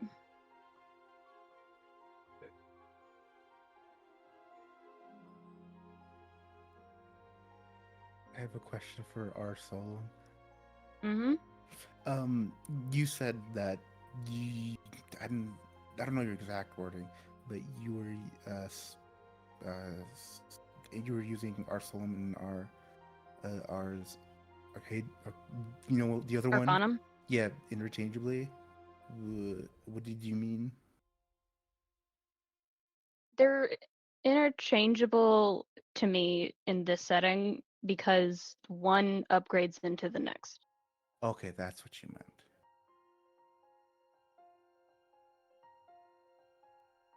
Because our Solum is a purely physical, magical, like, bludgeon. However, when it upgrades, and you can upgrade it if you use it enough times, technically it upgrades into magical beams of dye. So, that being said, it's channeling your ability to use a spell into less outrage and more precision, you know? Mm-hmm. So instead of just wildly swinging like the Birth by Sleep version does, it turns into Ars Arcanum, which is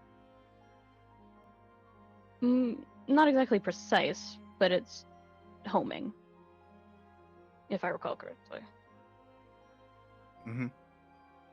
So yeah, that's what I mean.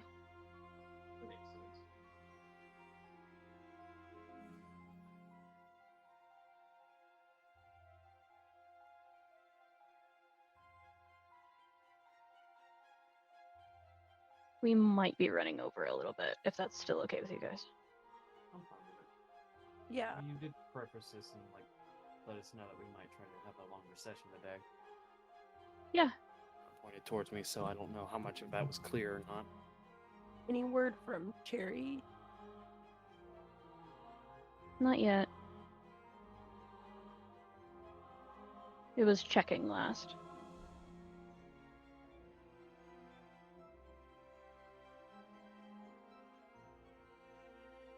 I'm surprised none of you are active healers in your group.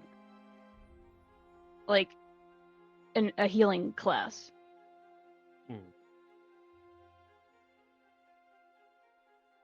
I don't count Paladin. No. Neither was I. There are a lot of people who argue Paladins are healers. Yeah, the paladin has the ability to heal. It's not a major main thing of it. Paladins are like tanks with band-aids.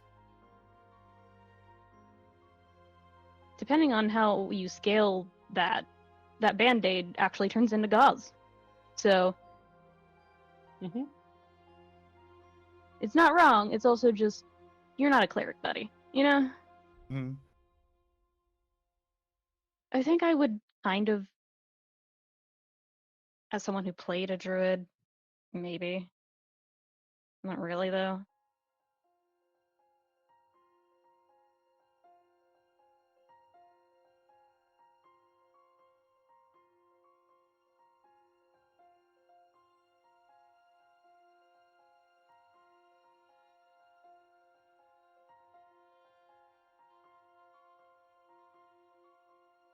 Please hold those listening. We're checking in on one of our players.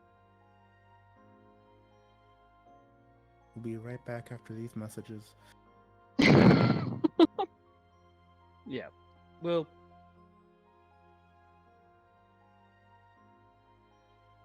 It gave you guys time to clarify a couple of things, so. yeah. That's very fair, Razz. Recordings don't mean shit when a friend's safety is in the mix. Truly.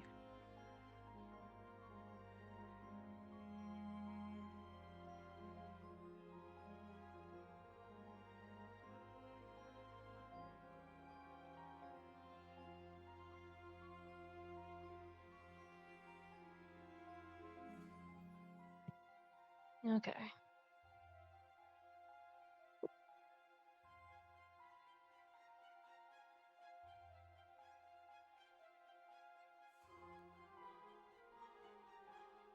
So, I'm going to continue. Since it was given okay by Cherry. Okay. So, if I recall correctly, you asked, who are you, what are you? Yes. You get another laugh. Just. Oh, come on. Can't keep up with the best of them? You're the one who taught me how to run. Some expert you are. Student over teacher, once again. And you're just running. Because for some reason you feel like that's the only thing you can do in this moment. Where do you go? Instinctively.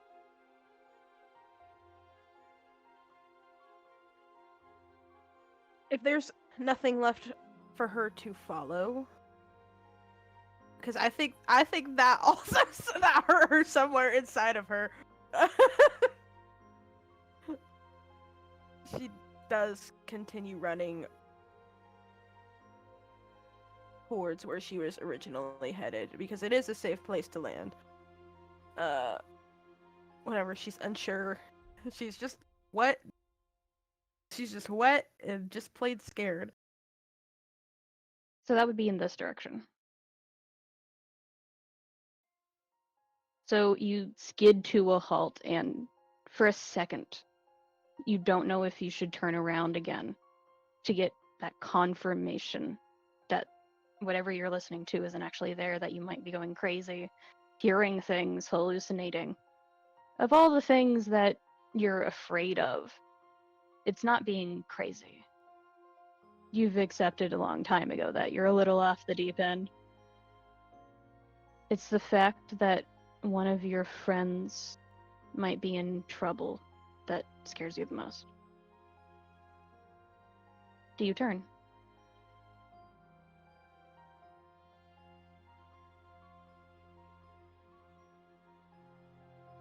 I don't think she will turn this time.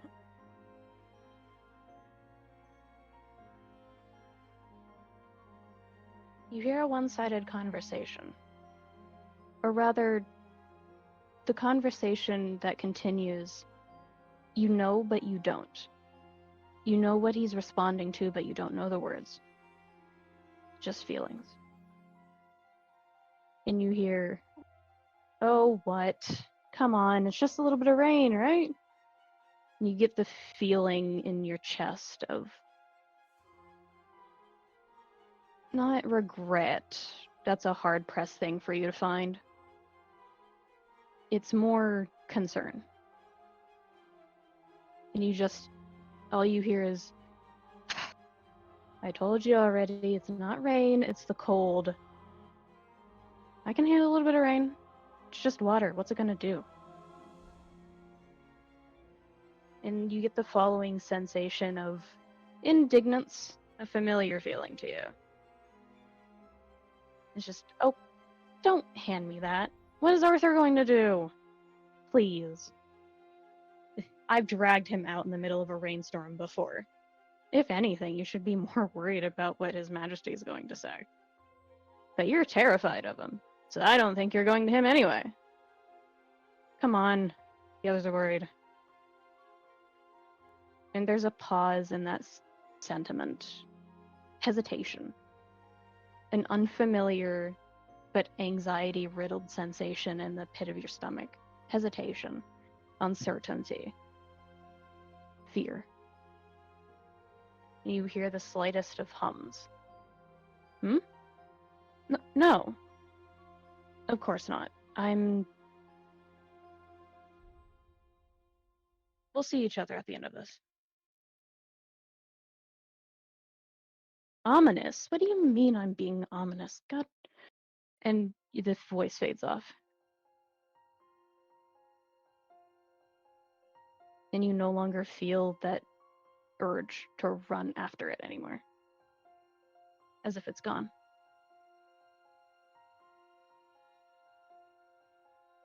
She still spares one last glance, though she knows now that it's not there anymore. Can't help look. Wonder. For the hell of it, make a perception check.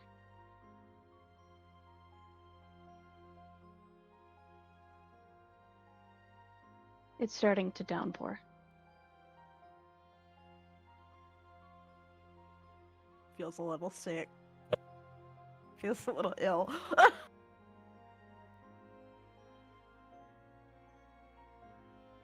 Do Not you from the run rain. to meet?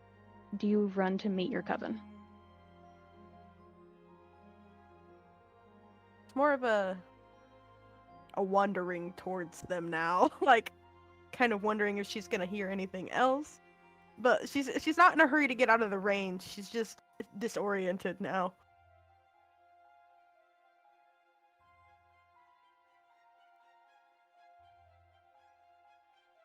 As you walk, you linger a little bit on the things that were said. The feeling that he was talking to you, but not really. The fact that it sounded like Lex, but you know somehow that it wasn't. Or at least, not the one you know. Does that actually click for Razz? That it's not the one that she knows?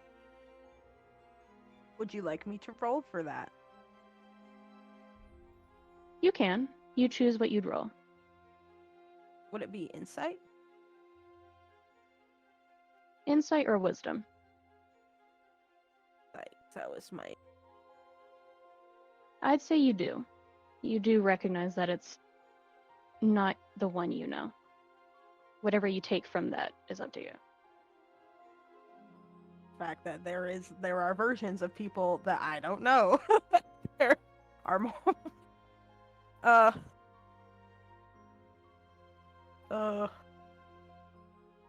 Okay, all right.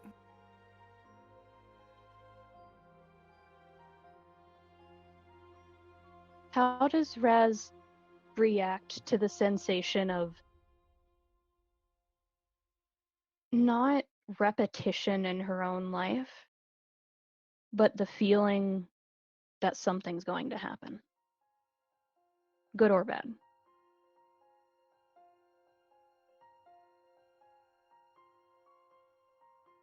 Given that interaction, she is usually excited for new things to happen, for things to happen on a bigger scale. But this is a little more personal because this is one of her friends, and it's not a version of her friend that she knows, familiar as he is. He wonders why he gets to be happy and Lex doesn't.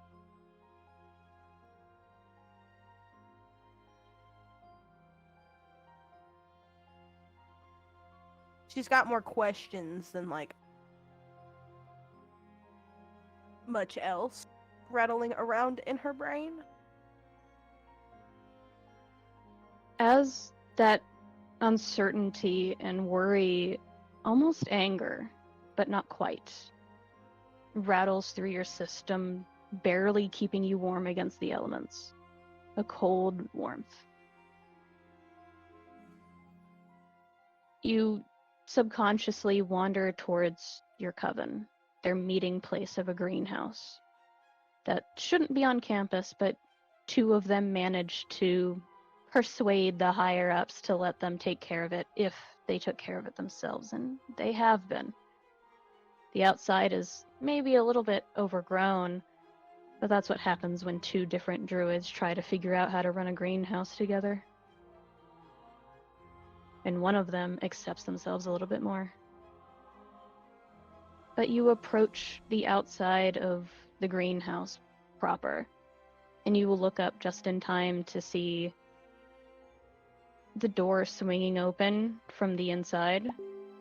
And I have to double check, did I name this dude correctly? Kuri. Yeah. Kuri swings the door open and goes, "You look like shit. Come inside. We got blankets." You always know what to say. Oh. And he steps back.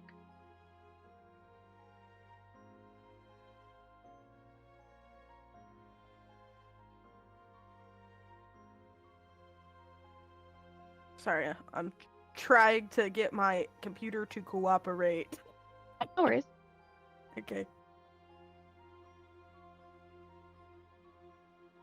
Just do it! Don't let your dreams be dreams. Okay. All right.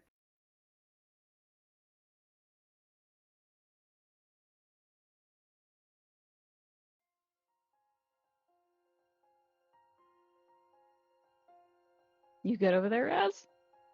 I am trying my best to be. I've almost got it. Sorry, the actual map part of my Roll20 has been uncooperative, but once I get it in a spot, it's fine.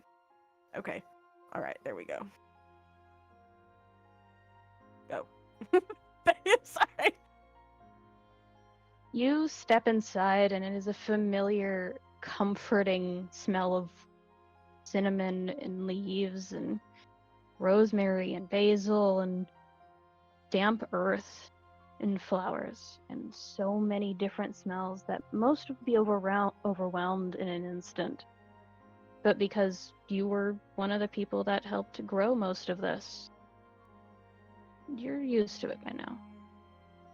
And almost instantly, as you're taking this in to distract yourself from what just happened, there's just a fling of a big comforter at your face from Ori. Like, I'm talking one of those hefty dudes that will knock your ass over. I like to imagine it does knock her ass over. Congratulations, you're now comfortable and on the floor. But marinating rainwater. There's a clattering of, like, the floor isn't metal so much as it is pockmarked earth and grain and things like that, so it's soft to land on. However, it's also dirt, so that's going to be fun. Perfect. Curls up instead of trying to get back up. And you just hear a distant sigh. Razz, as Mary Lynn approaches from one of the bigger trees in the greenhouse. And she crosses her arms, and at once you realize why she's so popular despite being standoffish. She's very pretty, and she's kind, somewhat, and she's smart. Blonde, almost white blonde hair, platinum almost. Tan skin, kind of a medium brown. Pitch black eyes. Always wearing some sort of corset with a sundress. Bare feet, and pitch perfect manicured nails. It's like she's a mix of prep and nerd. Hey, Mary. She taps her nails against her other arm as they're crossed and goes, "Where have you been?" Oh, you know, killing dragons and stuff. "Oh yeah, heard you got your ass kicked by one too." And she smirks. Well, that's one version of the story. Get up. Let's get you some proper clothes. Alright, if you insist. She's sure to get up without using her arms, which is a little bit of a struggle, but her tail makes it easier.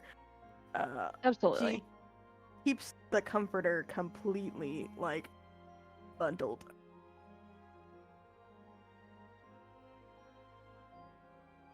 Where you're a tiefling, she's an Aasimar. She keeps that information rather bundled tight, but with your ability to get people to talk, you were one of the first in her social circle to find out. And even when everyone else left or abandoned her or turned their back towards her because she was different, you stayed because you knew the feeling. And as such, she has become loyal to you. Not in a blind faith sort of way, but where you go, I will follow.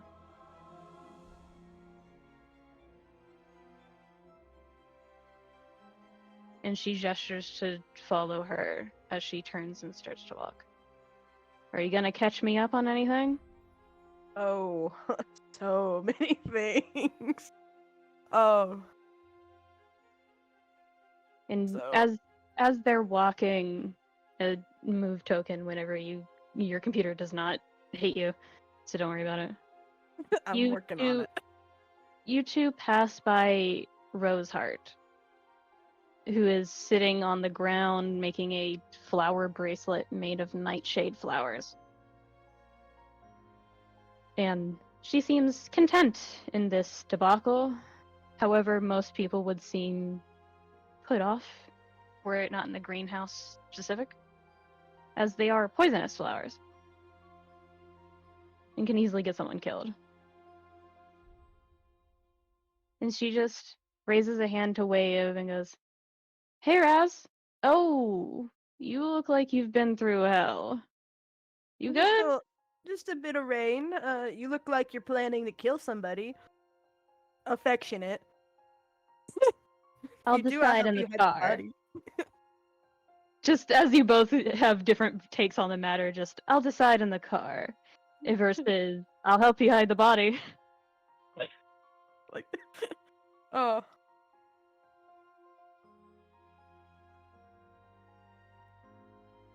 you know, compost and whatnot. And she continues walking and walks up to Fonzie, which is, ironically enough, just their name. Most people think it's a nickname and no one ever corrects what they say. After all, the only thing they ever correct is getting their pronouns right. And they're the only human in your group. You don't know what Roseheart is, and she never tells. But you know for a fact she's not full human. But Fonzie is just a normal dude. Well, dude, gender not conforming, you know how it is. Yeah. And just has gotten along with all of you to the point that sometimes there's questions on maybe new breed of non-human, and it's just like, no, I'm not about that life. Damn. Thanks for the vote of confidence in humanity, though. I like it. Like the lack of faith kind of conversation.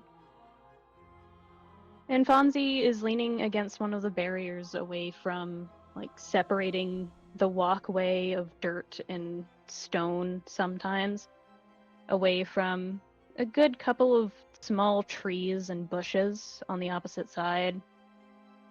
And goes, "Sup?" Ah, dude. No, you know the usual. Getting my hands dirty when other people don't want to. Oh yeah. Part of it.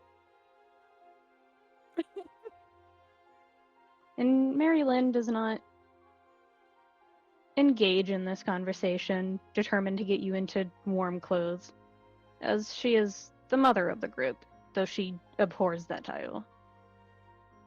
Razz pauses to hand Fonzie some hand sanitizer.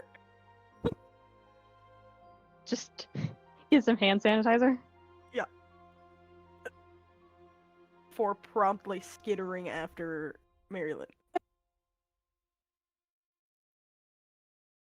Just the cackling, crowing laughter, as from across the way, an actual crow from one of, surprisingly, Raven's entourage that constantly follows them just skitters over, lands on your shoulder, and tilts its head at you. Hello.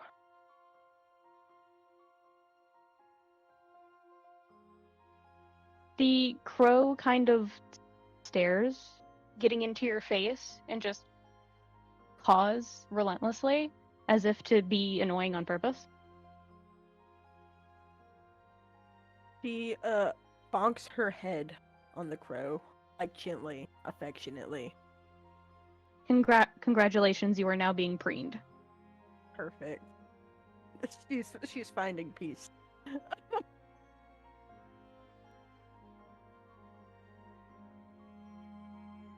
You're a part of the Crow Brethren. You must Yeah. be clean.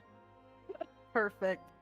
I'm sure she is some kind of muddy after having dirt time.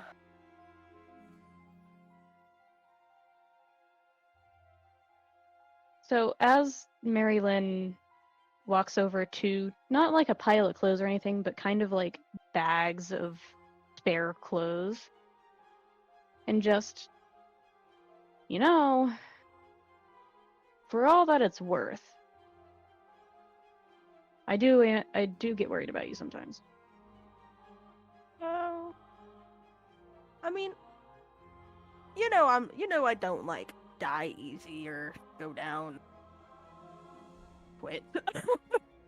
Just because you I'm not- don't go down easy doesn't mean things don't affect you. Hey now. What happened? I can see it on your face. Hey now. Okay. Something really weird happened.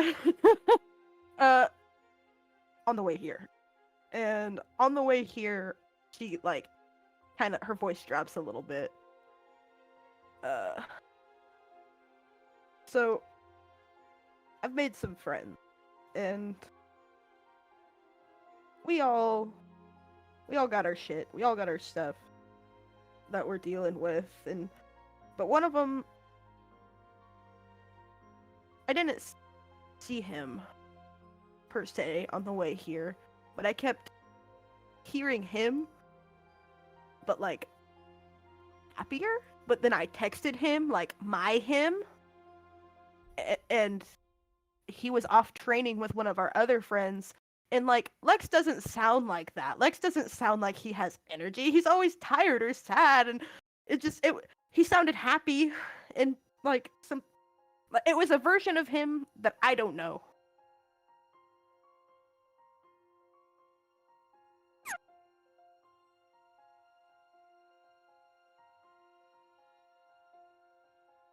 I don't think She looks confused in that way that someone who is. You know this for a fact. She is older than you, and thus she is in a different grade from you. She's in graduation prep at the moment, meaning she's not able to share the classes, but everyone knows one of the classes, in which she mentions to you, have you tried bringing that up to Professor Avery? it just happened. Like just now, I was coming here, and then it was scary. And then She What's looks scary? down at what she's rifling through, trying to find your style when there's just spare clothes compiled from months and months of collecting. And just, well, what scared you the most about it? Was it the fact that it wasn't your known, I guess, reality? Or but the fact that he was happy? a little bit of both. I mean, Lex isn't like he struggles. I mean, I don't know. I'm scared of what that reality means.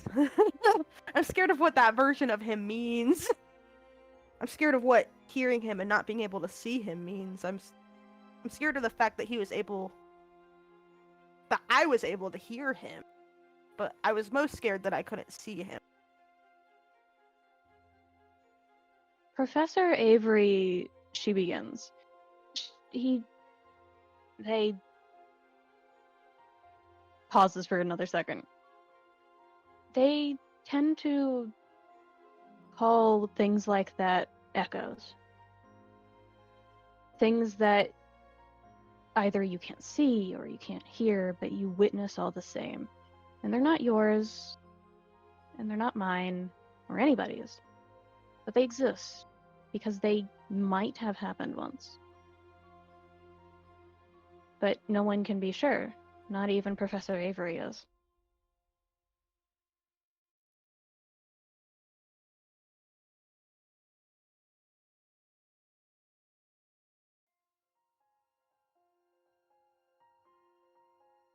hard to be sure of something that you can't catch. Repeat that? I said it's hard to be sure of something that you can't catch or catch up. Did you actually try to chase an echo? Yeah. it have tried to do that. She frowns, that kind of worried look of someone who's definitely going to be a mother sometime in her later years kind of look. Yeah. And just, I don't think that's a very good idea. Don't do that again. Why?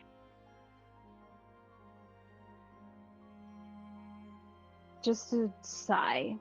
A nasally uncertain sigh. As Professor Avery puts it,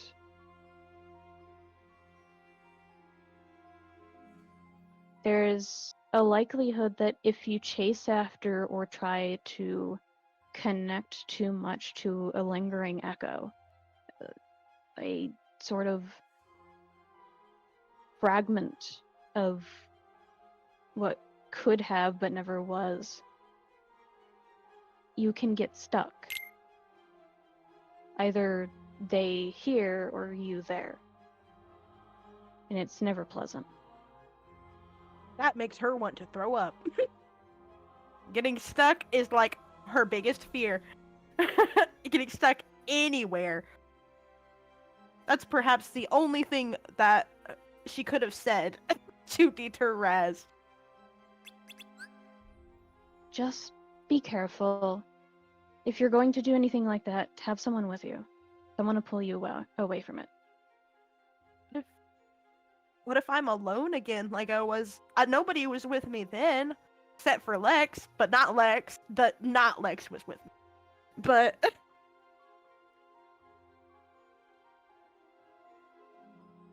or not the Echo.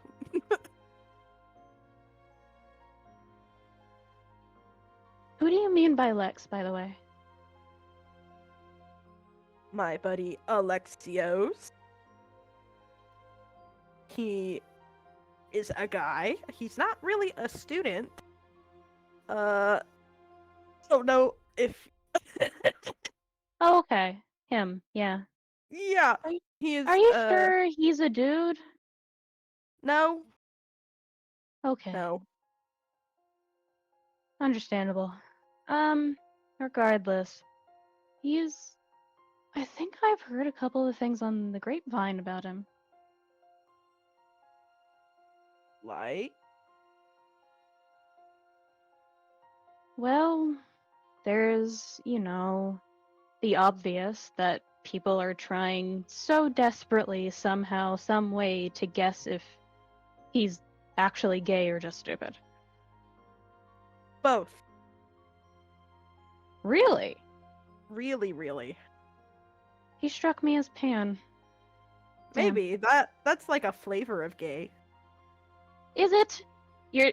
She says as she glares at you with the intensity of 1,000 suns as a pan person. It's flavor. That doesn't mean it's the same.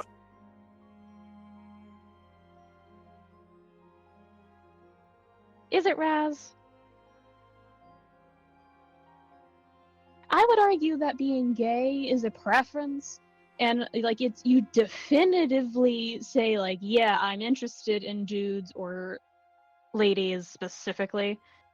Like, I don't think it's a flavor of gay to say I don't care about what you look like. It's what's inside that counts.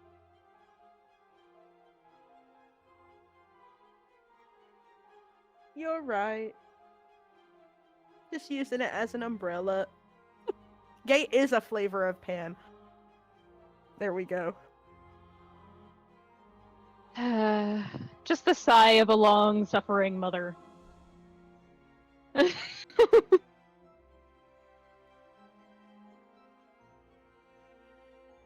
Well, there's also... How do I put this?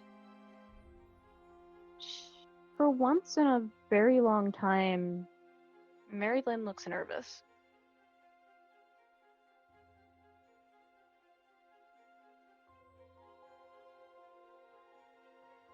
There you are worrying about me whenever you got that look on your face. It's just... It's one of those things you don't say when you learn about because it could change. And I don't want to worry you, or if it gets back to him, he frets about it. Well, what if I pinky promise you that it won't get back? She holds out When? her pinky. There's just a squint. She takes the pinky across her chest, cross my heart, and hope to die. Offers it again.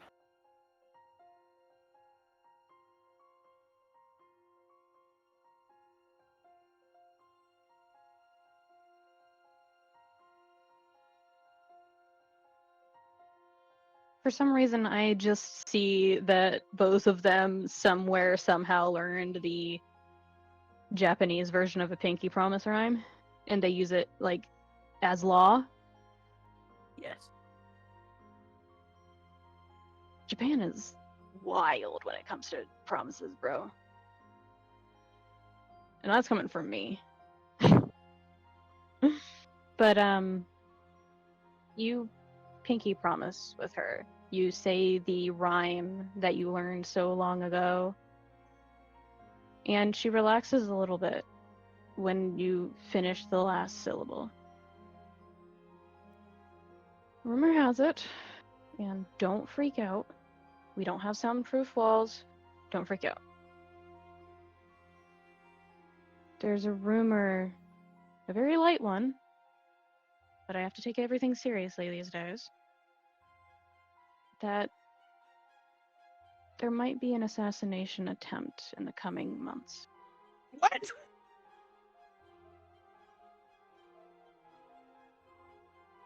Just the scrunch of nose of, what did I just say?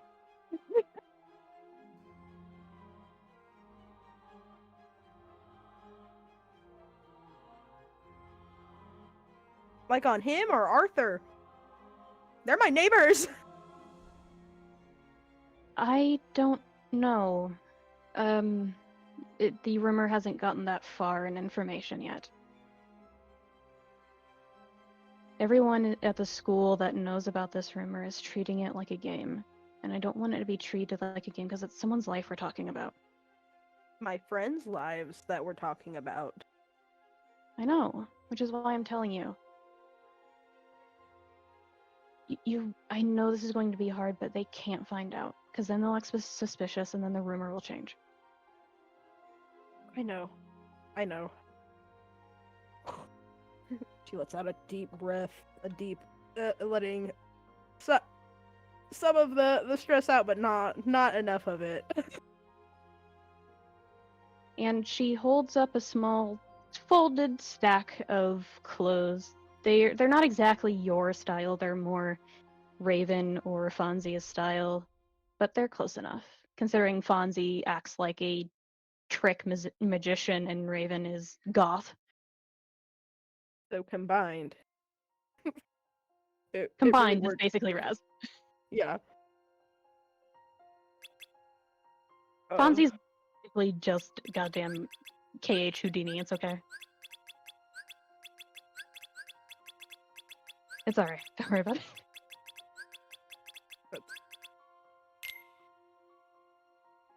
Takes the clothes, but she's still kind of thinking. If you hear anything else on this, you'll tell me, right? As long as I don't tell anybody else. Yeah, of course. I don't want to hide things from you, especially not that. Especially knowing that you're friends with them now. Yeah. How'd that happen, anyway? Oh, killing dragons. Trauma bonding. Lovely exercising. Yeah, we had to run away. Like, there's a lot. But,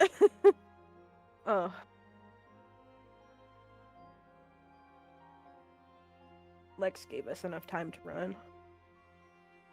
So I heard. Sorry, that was uncouth. He's probably taken.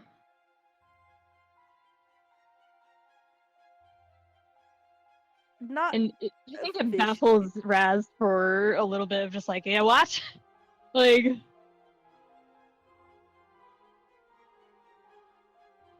Just, I can make an introduction. just the look of, do I really seem like his type?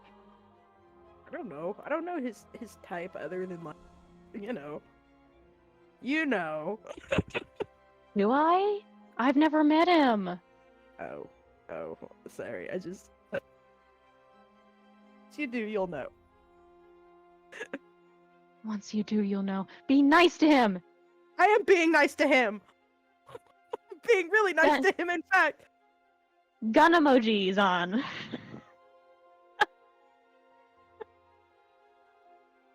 I hate it here. Be nice to my son. Listen, So, do you want to spend the rest of the day with your coven? yes, definitely filling Mary in to the story so far, but only giving bits of information to the others, but like going back and forth between I killed a dragon with my bare hands and oh my god, that was so scary. I never want to see a dragon again. I really did just make Marilyn mom. Really? That's the mom friend of the group. She's got her own shit, clearly. But that's mom. So, roll 1d4 minus 1 for me.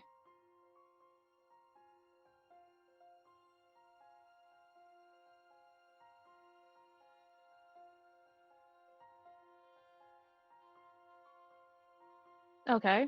So, you got a 2, so minus 1, that's a 1. Yeah.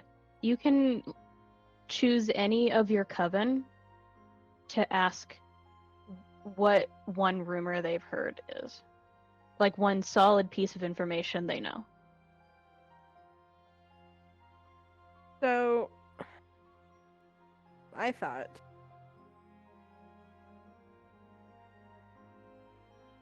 I'm split between sorry.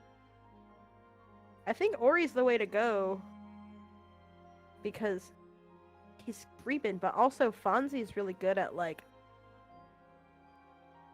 easing information out of people.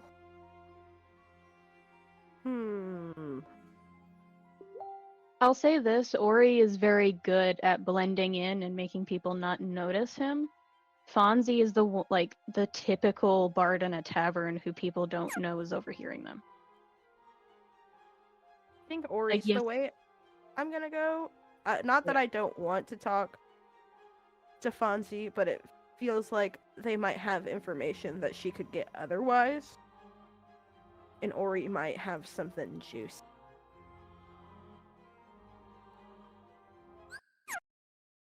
So, what would you like to ask Ori?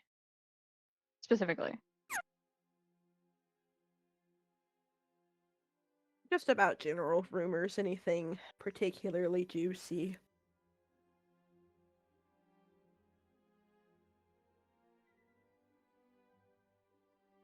Other than, you know, Razz killing a dragon.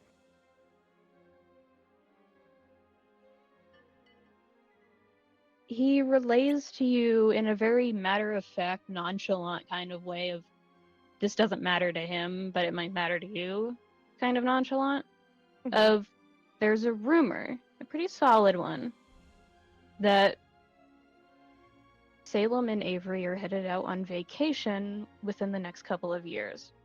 Meaning by the time that the first years of your ensemble are in fourth year, someone else will have, for a short time at least, a different teacher.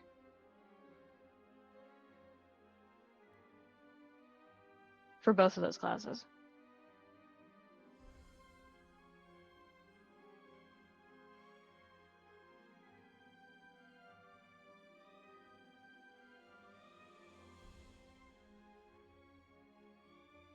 I'm gonna take that as I need to talk to Abe soon. Like, Yeah. Take it as you Yeah. will, but there is a definite, solid rumor going around that they're going on vacation within the next couple of years. yeah. Alright, that's on top of Razz's to-do list now. Okay.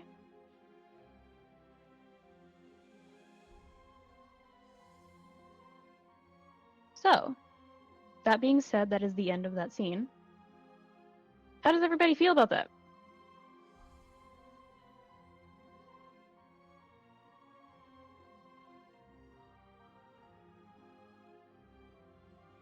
Something. For the bit that I was here for? Cool. There was a mention from Marilyn of there's an assassination attempt I did. on the horizon. Yeah, I was here for that.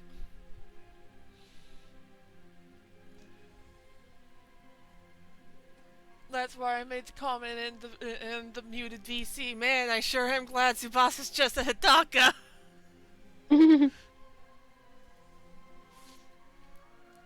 So I'll ask this kind of up front, but there is technically one more fixed event before we would be moving on to the next year. But if you guys want, we can save that till next session and we do little flowery things in between this and the length of our session currently, because it's going to be another hour.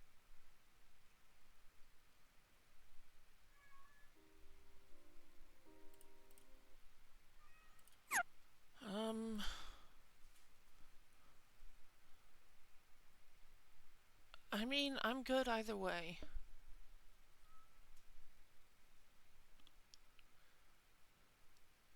Goes on, go. Go take that piss! Thank you. Train the internal lizard. I'm sorry, what? Have you never heard of draining the lizard? I don't think you understand the magic words you're saying, funny little woman. Well, now I'm doubting them!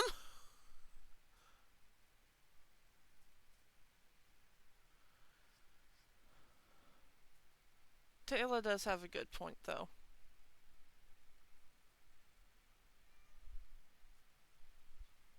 Are my notes seriously getting that bad? That's the 4th time today. But as for fixed events, I'm talking about things that have to happen. Like, not character-wise or anything, but NPCs and stuff like that. So yeah, we can do what Helia wants to do. Is there anything in particular that you want to start now?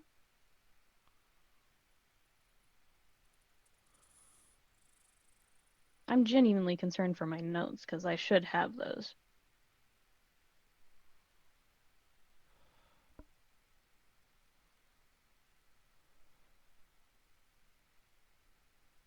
Oh, right. Didn't you want to have Helia, like, ask the group different things about themselves?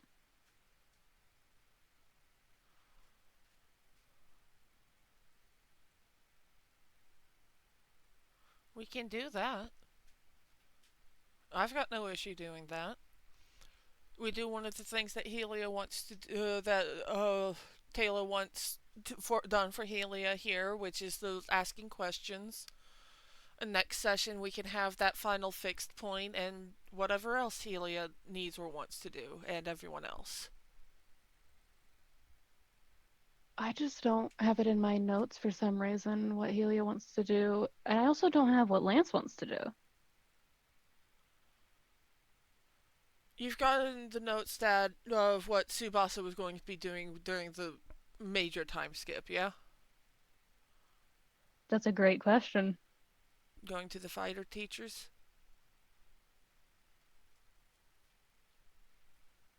I'll put that in my notes afterwards. I can put it in the Tsubasa notes. Thank you. This is why I'm like, I use those notes, our private notes, religiously.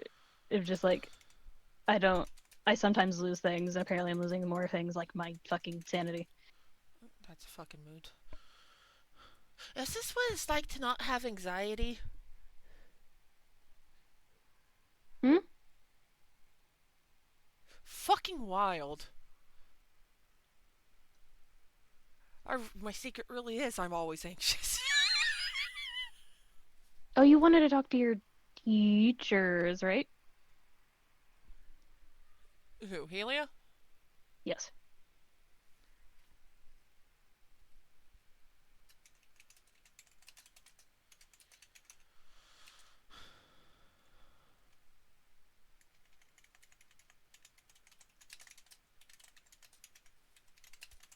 Was it Syra or Kit?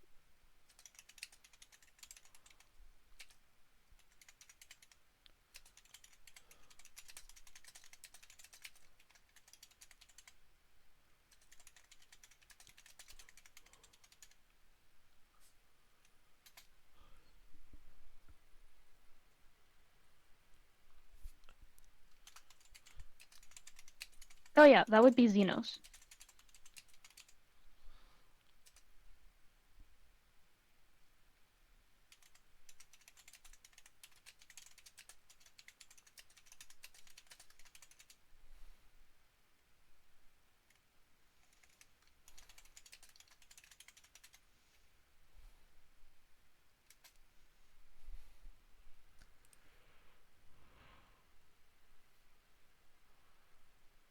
Welcome back.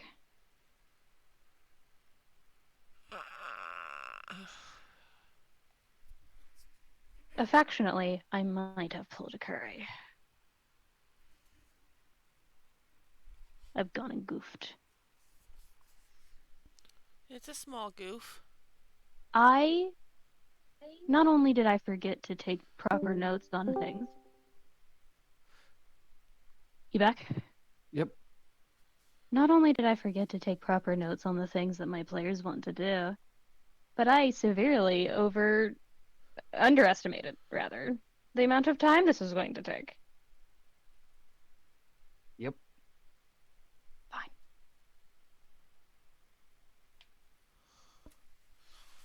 I mean, Granted, we missed a couple of sessions because death. yeah, I was about to say it has been a rough last couple of weeks for everyone. You included. March was a bad month. And it decided to go out with one last hurrah! Truly. At my expense. So, Helia.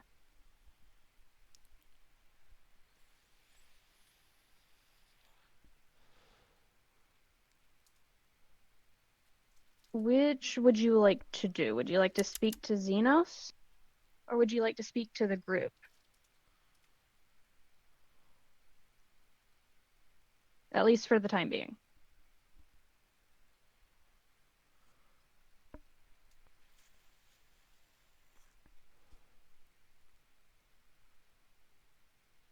Okay. Alright, back to muted I go.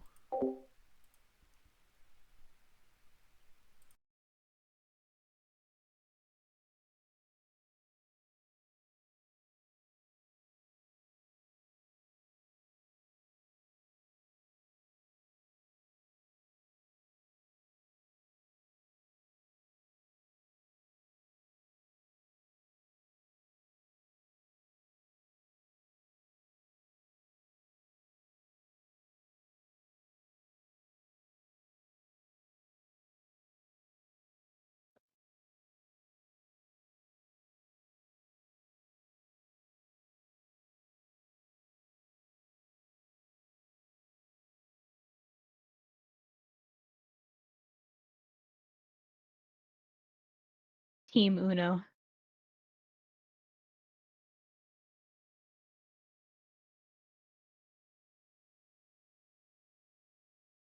That's Uno the flip. worst, actually.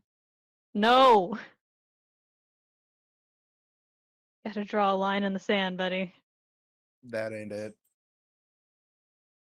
You are right, but hey.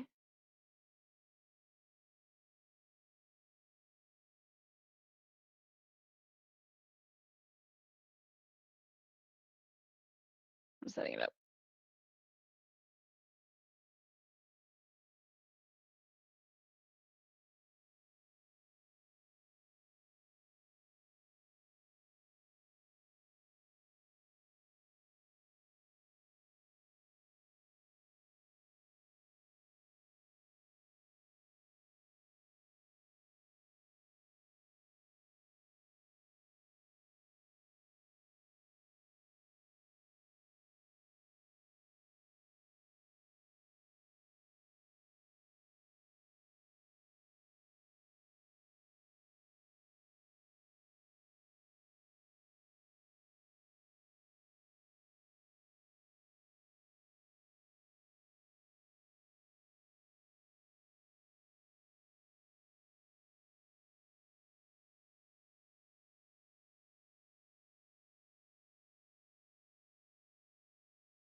Well, uh, Helia, do you want to go to see Xenos first? We can do in-character Cards Against Humanity later, when I don't What do work you in the morning. mean?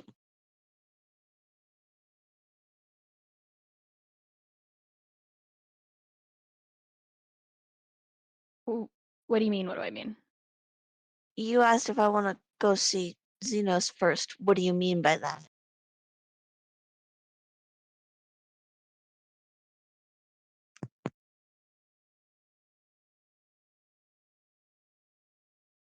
Technically, if things go not well, but fast, we can do 2 of your scenes. Because I'm thinking of going an hour to an hour and a half over, maybe. Probably closer to an hour. Okay. But depending on how much you question or don't question Xenos, it might only last 30 minutes and you can still ask the group questions. I don't know how to do that second part, so Okay.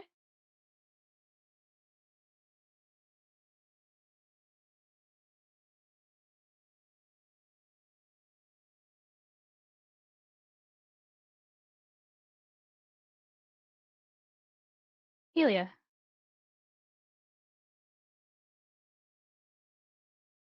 You have an umbrella with you, but it's a little windy. Not too much or overpowering, but for someone as small as you, certainly not as frail, but certainly as small. It is a little difficult to keep your balance at first, but as you get closer to where you were told Professor Xenos is, you were also warned that he might be with another student who he had been seen walking and talking with. You do approach the battle arena, which has a constant ward over it of keeping out any unwanted elements of the world, which includes, for the most part, the storm overhead. So as you step onto the proper arena, the rain instantly stops as if kept out by magic. And you're standing there a good distance away from Xenos and a 4th year you think you recall the name of, or if you don't, that's a character choice. But out of character, I know that's Lance's boyfriend's sister. In character, I feel like Helia would know her name. yeah, her name is Yeva. Yeva.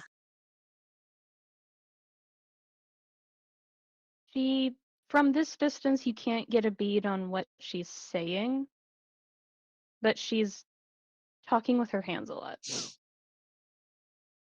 and they As both one seem to have does. not noticed you. Not everybody does.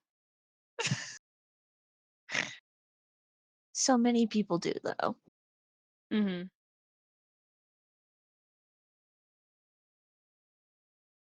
Notably, Xenos, while you'd see his lips moving from this angle, he's not talking with his hands like he was before in front of his classroom.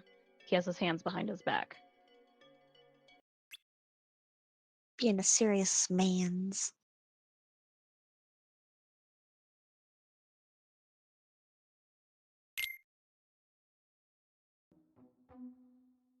Helia's not here to interrupt whatever serious business these two have on. She's perfectly fine with just waiting for one of them to notice her.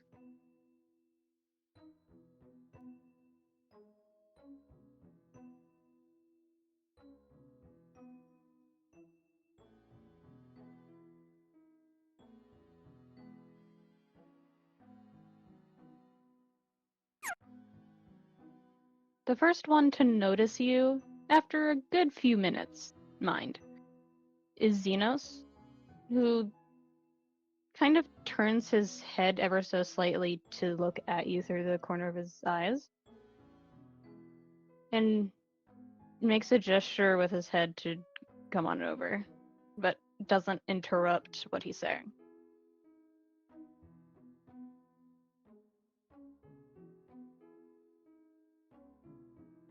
Little Peter patters closer.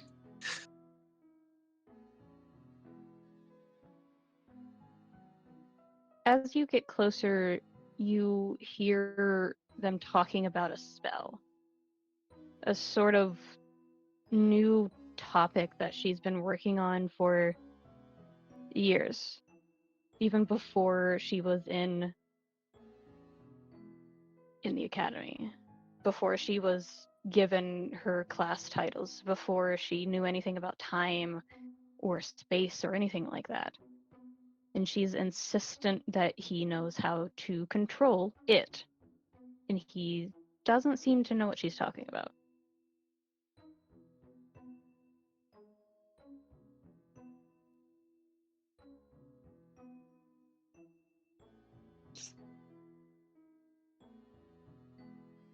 Confused head tilt from Helia at Yeva because this is a strange conversation to walk up on.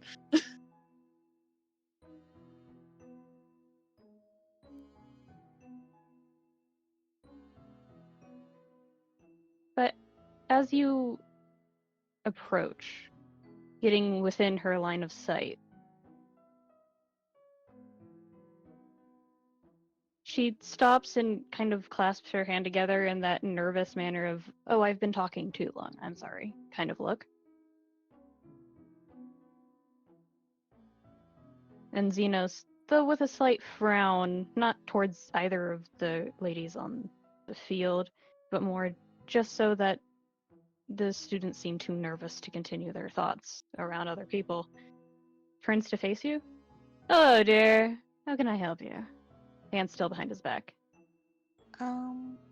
Well, I wanted to talk to you if you weren't busy because, Sarah said you might know more about something I wanted to know. Well, what did you want to know? One of those nervous little glances at Yeva before she said you might know more about, afflicted and how people become afflicted and stuff. Ah, my old studies coming back to haunt me. Damn. Anyway, yeah, I know a little bit.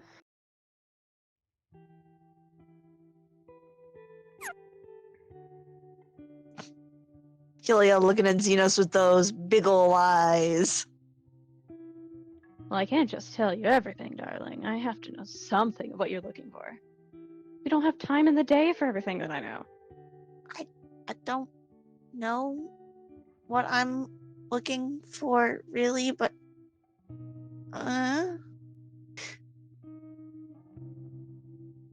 Well, what do you know about the afflicted first? They sure are a thing that exists, and they come in a lot of different types. As varied as humans, and just as mysterious.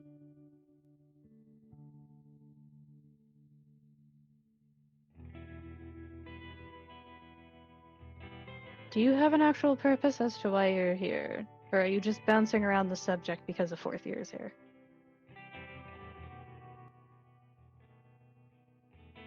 I mean, yes, but Yeva's a fourth year, and she kind of makes me nervous because she's really cool.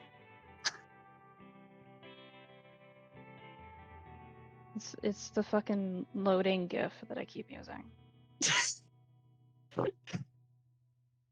You called Yeva cool, and Arthur for a fact knows that's not true. She's so stressed. She's so stressed. All the time. All the time.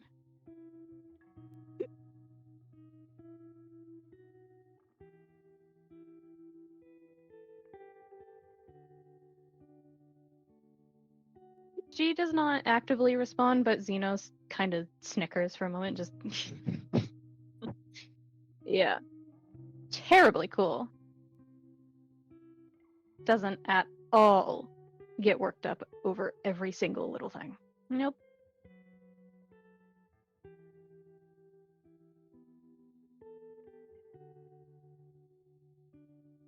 What's the question, miss? I don't know exactly what the question is because I don't know what happened, which is why I'm trying to figure out how people become afflicted, because if I knew that, I might know more about what happened.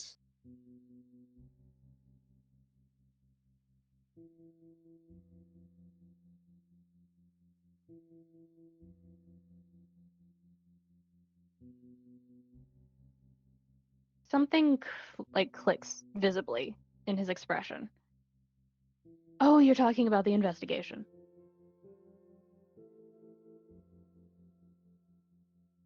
Well, I guess that's one way to interpret that statement, yes?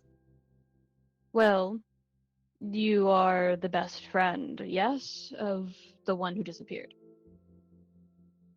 Yeah. Valkyr, right? Mm-hmm.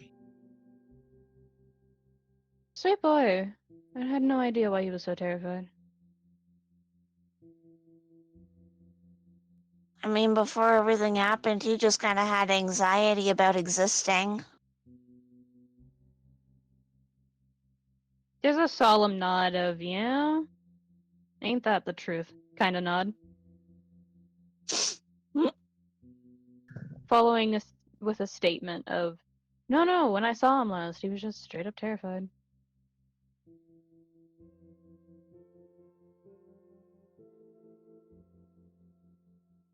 You've seen him since he vanished? Yes! I was trying to get the information to you long before now, but everything kind of got out of hand, out of pocket. Hardly out of mind, but I had no time, which I'm sorry for. Happens. Grown-ups are busy. Aren't you 19? Doesn't mean I'm a grown-up. In a year you will be, legally. Legally, sure.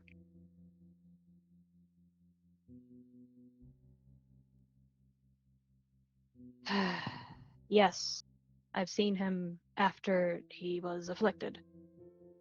He got a good claw in on me. I guess waking up to one of your teachers seeing you as a new person might have startled him a little bit. It's not like him, really. You'd be surprised what people do when they're afraid. The things they'll do, and what they won't. Takes a good man to get afraid of himself and lash out. Takes an even worse man to realize who he is and use it against people. But it's Your friend is a good man, and that's what I'm worried about.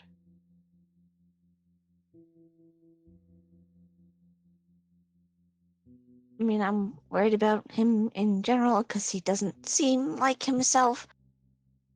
And I don't know what happened, and everything's really scary.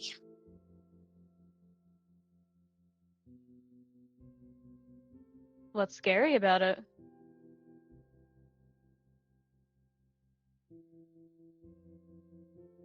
Everything? Really?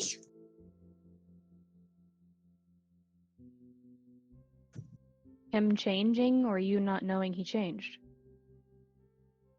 Second one, mostly in that he got hurt, really hurt. He thinks he died. And it's scary. Because he was alone, and I'm his best friend. I wish I could have done something to help, you know? Even best friends can't always be there. You should know that. As a best friend. Make an insight check.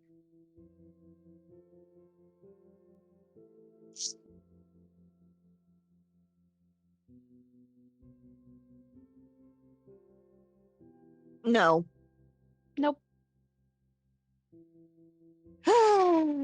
Why am I surprised? Yeah, you see a brief flicker of something across his face. You're not sure if it's him reacting to the outside barometric pressure or just, you know. Yep.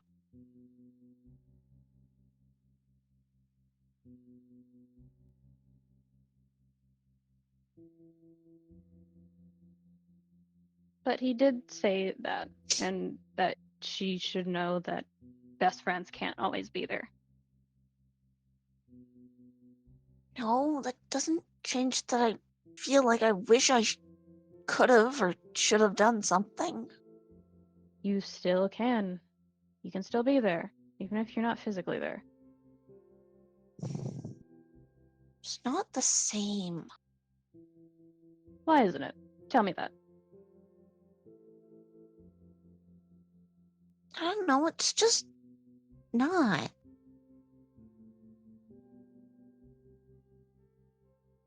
He's off putting himself in danger, and he won't come home, and he didn't come home. And I'm worried, and I don't want to stay at the academy, but he made me promise I'd try. He's a good man, like I said. I'll tell you something. And Yeva already knows this. It's a lesson from her family. Good men don't need rules.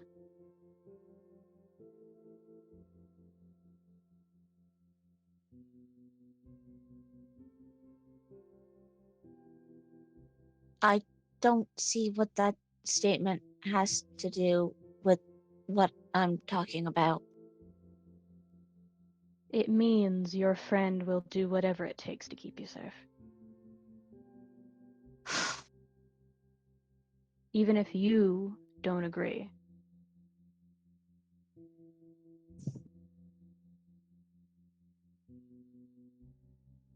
That just begs the question, he says with kind of a half-hearted shrug. What comes next? I don't know. It's a tightrope. It's a tightrope show you're walking.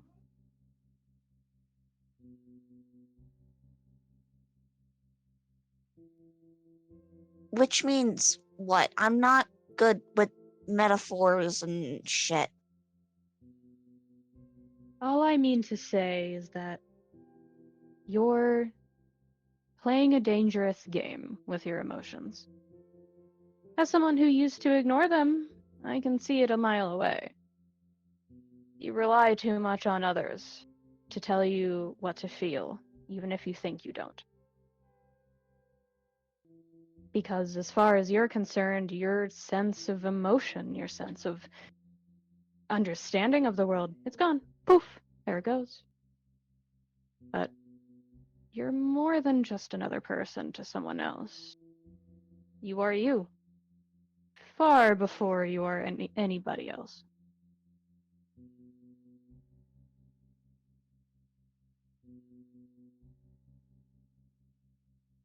And you, and he reaches out and just taps to the air, like right next to your, right in front of your nose. Doesn't quite touch you, doesn't know if you're okay with that. So he doesn't. And just boop in the middle of the air. What do you, Helia, do next? Do you learn from this? What do you take from it? Or is there nothing for you to take?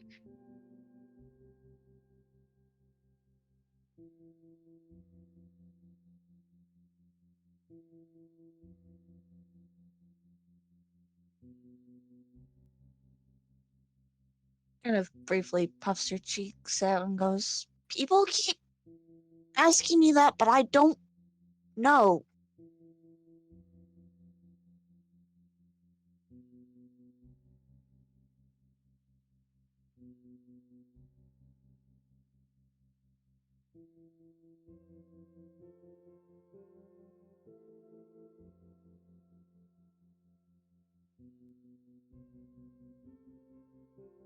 I'm having trouble focusing because my parents are screaming. I apologize. My love.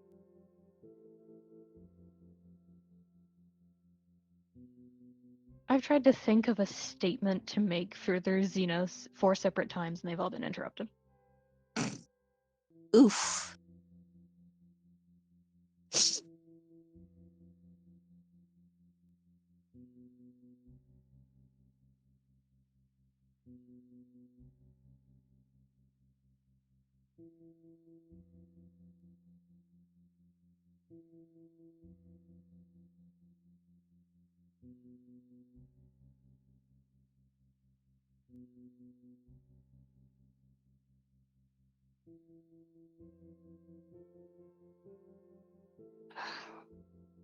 God, for fuck's sake.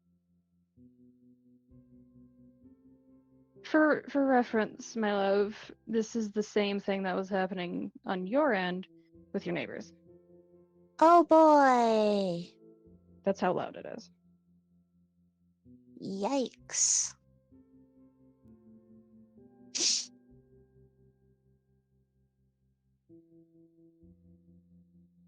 God.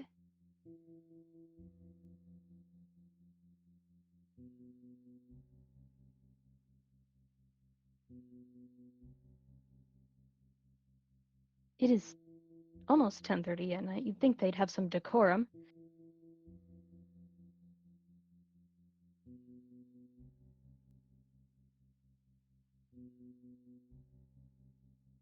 Can I broker a deal with you, my love? What up? Sometime this week, we have a one-on-one session. And you can ask anything you want of any character you want.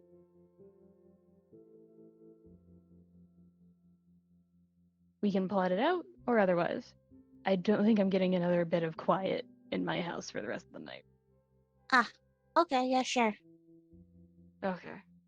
Because it's, you know, when you try and think of words, thoughts, anything really, and just there's always a constant needling in the background of something loud.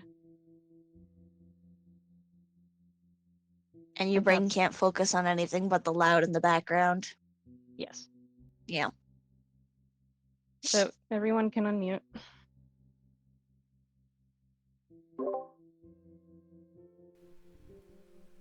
So, are we ending session or are we switching to another scene? It's up to you guys. I might not be able to respond much, but I can at least give answers where it's needed. Because I did say we'd go over. Aren't our sessions normally like 2 hours or something? They tend to be around 2 to 2.5 3. hours. Okay. So it's up to you guys if you want to do a scene amongst yourselves. I mean, it'd be fun for some character development. It's up to you guys. I'm good with it. I'm down. I mean, we could technically open on a scene with everybody basically getting to hear Lance getting thrown into a fucking wall.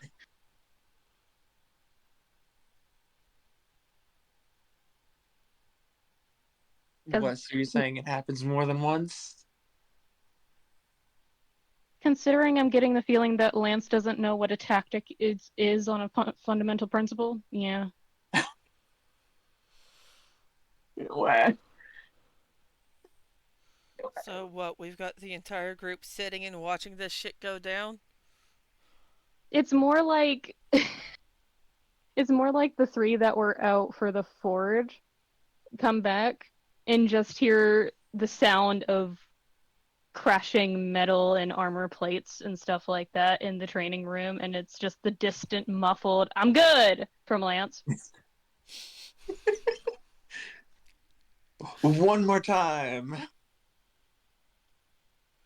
I wouldn't be against that.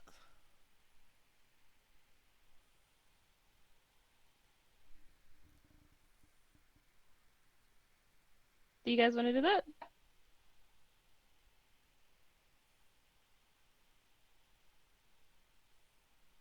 Give me a second.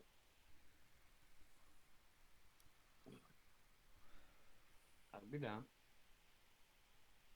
I'm definitely down for it.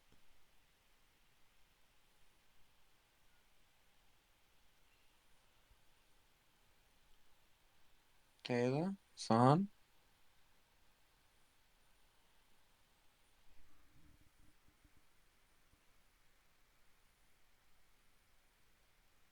Um,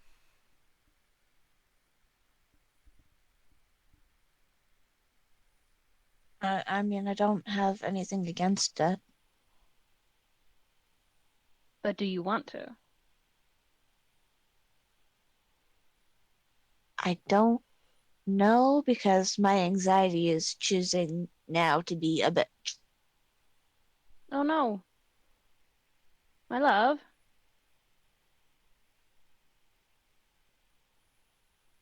Waz softly. Do you want to dip out at the end of this? Because it's really just going to be sillies.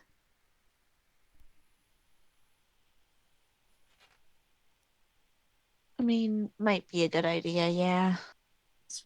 Okay. I love you. I love you too. Pats the rest of you gently. See you later. See ya. Son, how you feeling?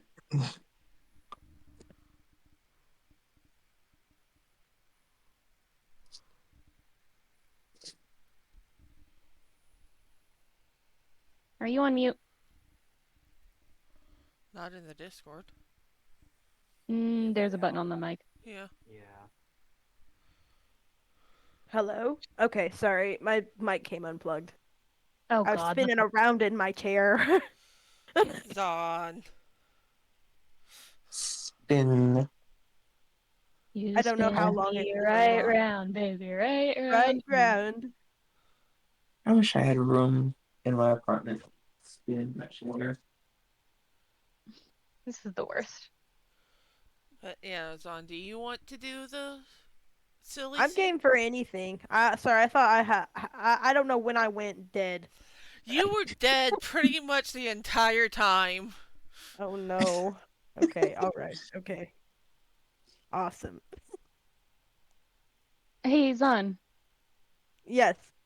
do you think Razz would have came back to actively physically check up on Lex? Oh yeah. Okay. She would not say what was going on by any means, but Fucking Tsubasa over here with the 21 passive insight. Squint.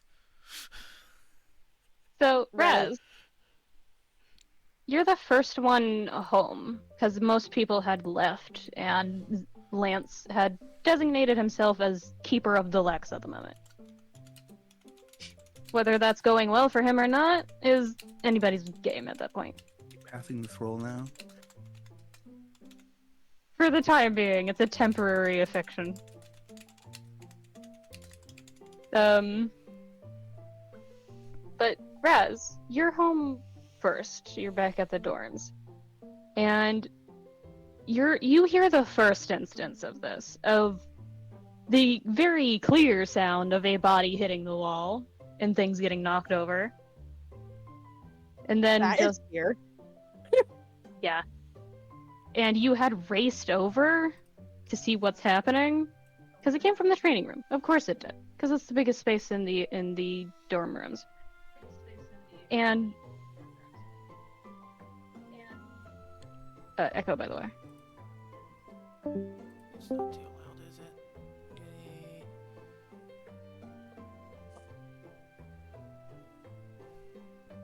So you walk in just as Lex kind of cocks a hand on his hip and goes, "What did I just tell you? You can't just rush me. You have to try." And Lance, you're basically half collapsed across a training dummy that you knocked over in your fitful attempt to correct your landing. And just thumbs up offered from on the ground. This time will be different. Definition of insanity.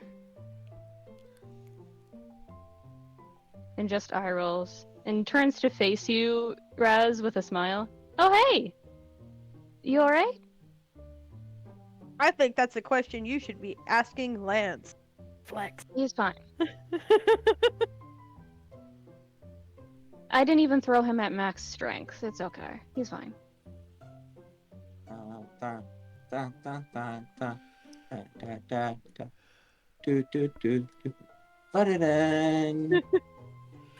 My question. Is My he question- actually singing that as he creeps up? Yes. Oh my god. I think he- Just the solemn nod of, yeah. Yeah.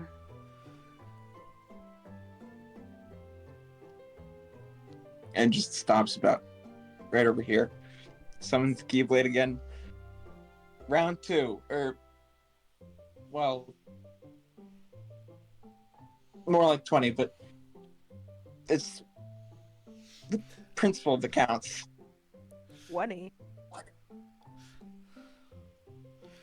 Are we about to hear the second instance of a body hitting the wall?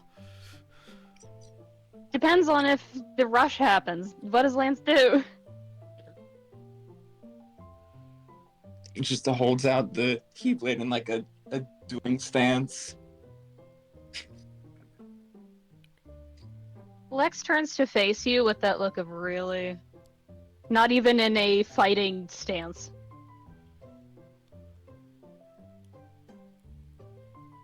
Yes, really. Just the biggest grin on his face. He's having fun. This is all that matters. Do you rush Lex?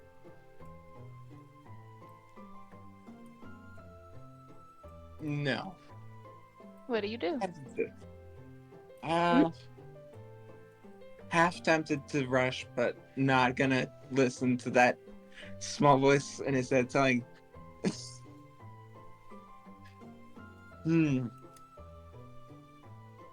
Hold on, guys. Because this is technically happening in the span of like 30 seconds. Do you want us to go back? No, you're fine right there, because it's going to be funnier when you guys hear it. Okay. I'm gonna count in 6 seconds every time. Tries to like dodge roll all smooth. He's clearly been watching too many movies. Literally, as you try to stand back up to even attempt to swing, he grabs your keyblade with one hand, picks you up by the collar of your shirt, and you get fucking flung. Alright. There's a crash of metal and armor and extra, like, half-made training dummies, and it's just points for switching it up. No. Are we allowed to fucking run? Yeah. Yes, Tsubasa bolts to the door, just like, what the fuck? And is just stuck peering around Razz, just like, what? It's everything all right? I Never think better. Everything is great. I don't believe it for a second. No. Tsubasa steps in, immediately looks straight at Lance, and is just like, that's a lie. I'm having fun. I don't know about Lex, but I'm enjoying myself. At this point, Tsubasa just sort of slowly looks over at Lex with that unspoken question of, how many times has this happened? He's not looking at you. So he doesn't see it. He's looking directly at Lance. Lex? Did I say something weird? A little? I doubt that's the weirdest thing you've said today, Lance. I mean, yeah, but come on. Lance, are you a masochist? Ah! Tsubasa just fucking chokes for a moment and doubles over, just like.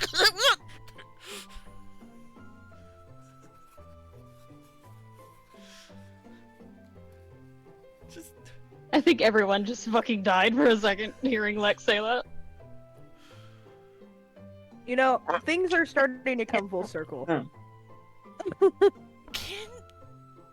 you even ask that? What? I'm good. How many times has Do you this say been that happening, aloud, Lance? He says it under his breath. At which point Lex turns to face you and goes, "That's a normal question. You switch up how you train somebody if they enjoy the pain."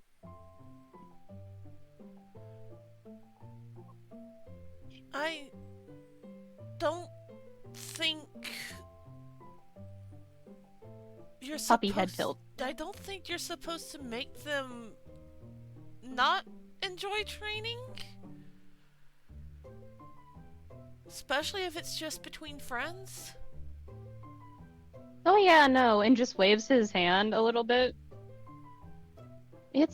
I'm not trying to make him not enjoy it. It's just, I want to know in advance if he's a masochist. It's okay. No harsh judgment. Lance, how many times has this been happening?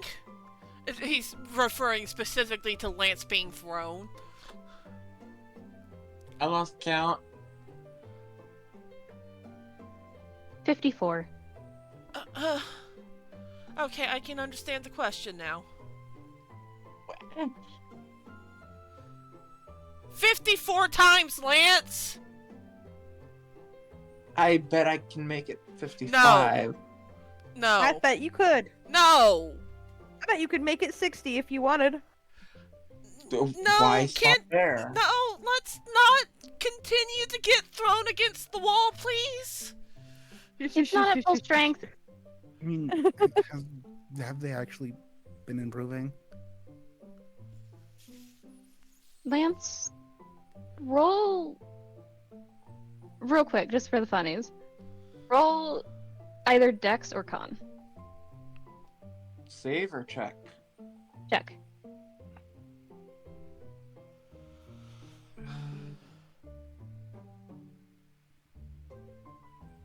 I believe.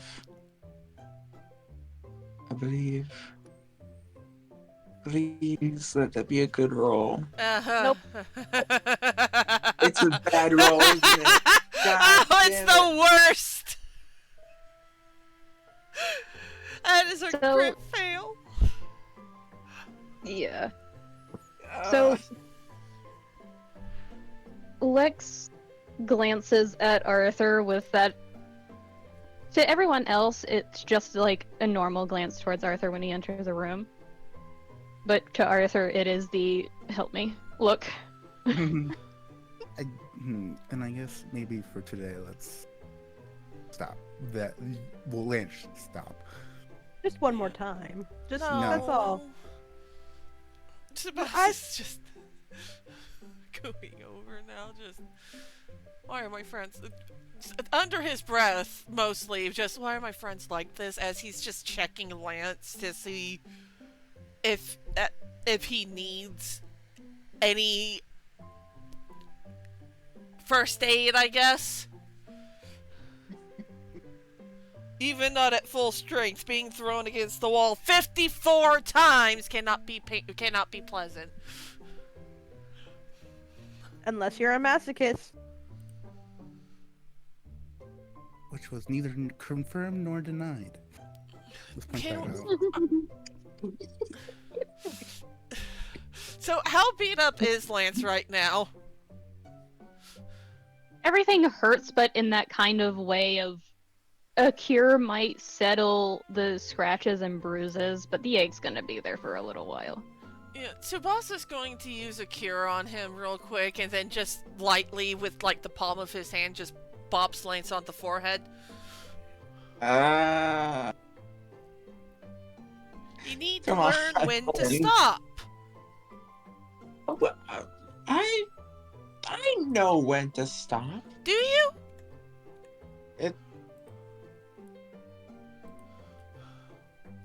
I feel like if I say anything in response, I'm going to be immediately target spotted. Hey, So Lance, I'm just gonna, yeah. what Keyblade did you take out?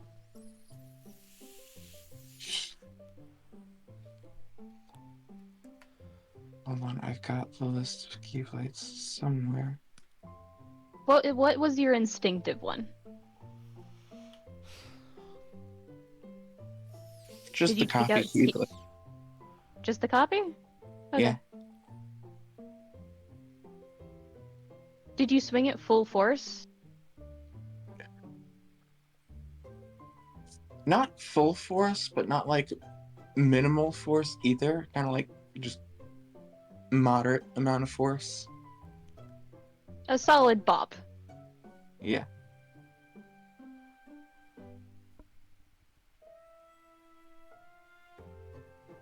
Lex seems mildly perturbed at the prospect of that was 54 times in a row, nothing changed.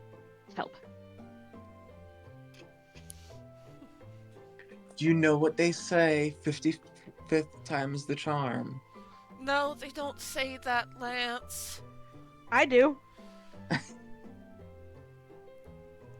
Razz, please. I want to see this. She sits down on the ground. Come on, 55. We're shooting for 60. Tsubasa just turns to Lance, not Lance, Razz, points at her and is just like, no. Well, obviously not today, but tomorrow, maybe, possibly. My bones feel very not good. Who needs them? You know what, Lex? You wanna train with me for a round? It's been a while. He's considerably brightens. Tsubasa, Some variation, finally. Tsubasa, meanwhile, is going to offer a hand to help Lance back up. Just... I understand being persistent, but please... don't get hurt over it. Not if you can help it. If at first you don't succeed, try again. There's a That's limit! the spirit. There's a limit!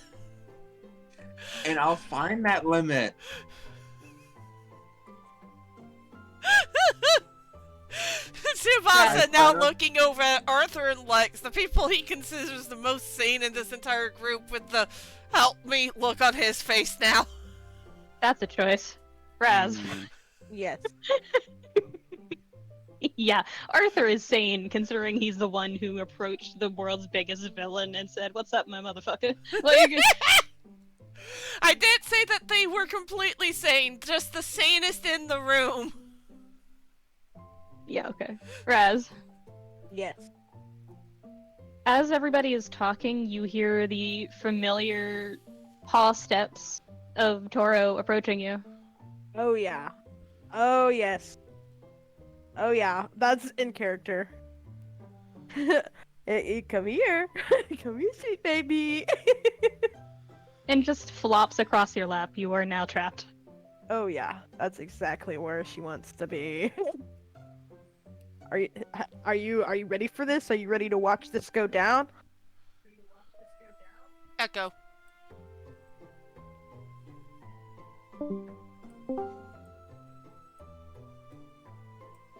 Toro, because you understand Dream Eater instinctively, just like has a little moment of his ears going back in a like upset manner and saying to you, "They're scary.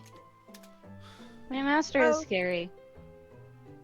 Yeah, can be, but you gotta be to survive sometimes. Just the big old eyes staring up at you, and only you hear this.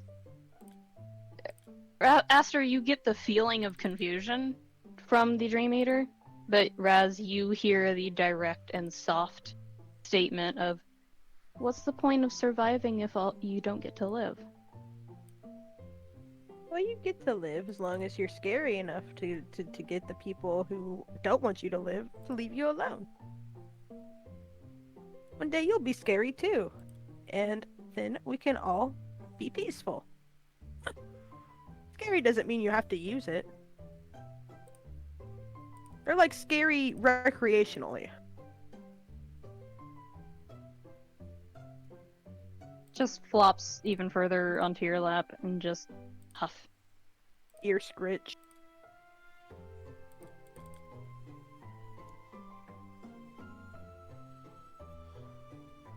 So, I want you to understand, I actually measured how much strength he'd have to use to not injure Lance, but also make it a point of please try something different and it never working. He would have a penalty and disadvantage.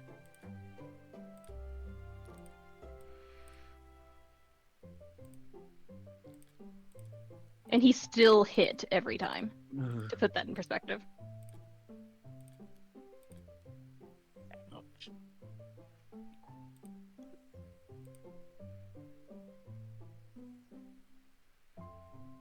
The yelling's back.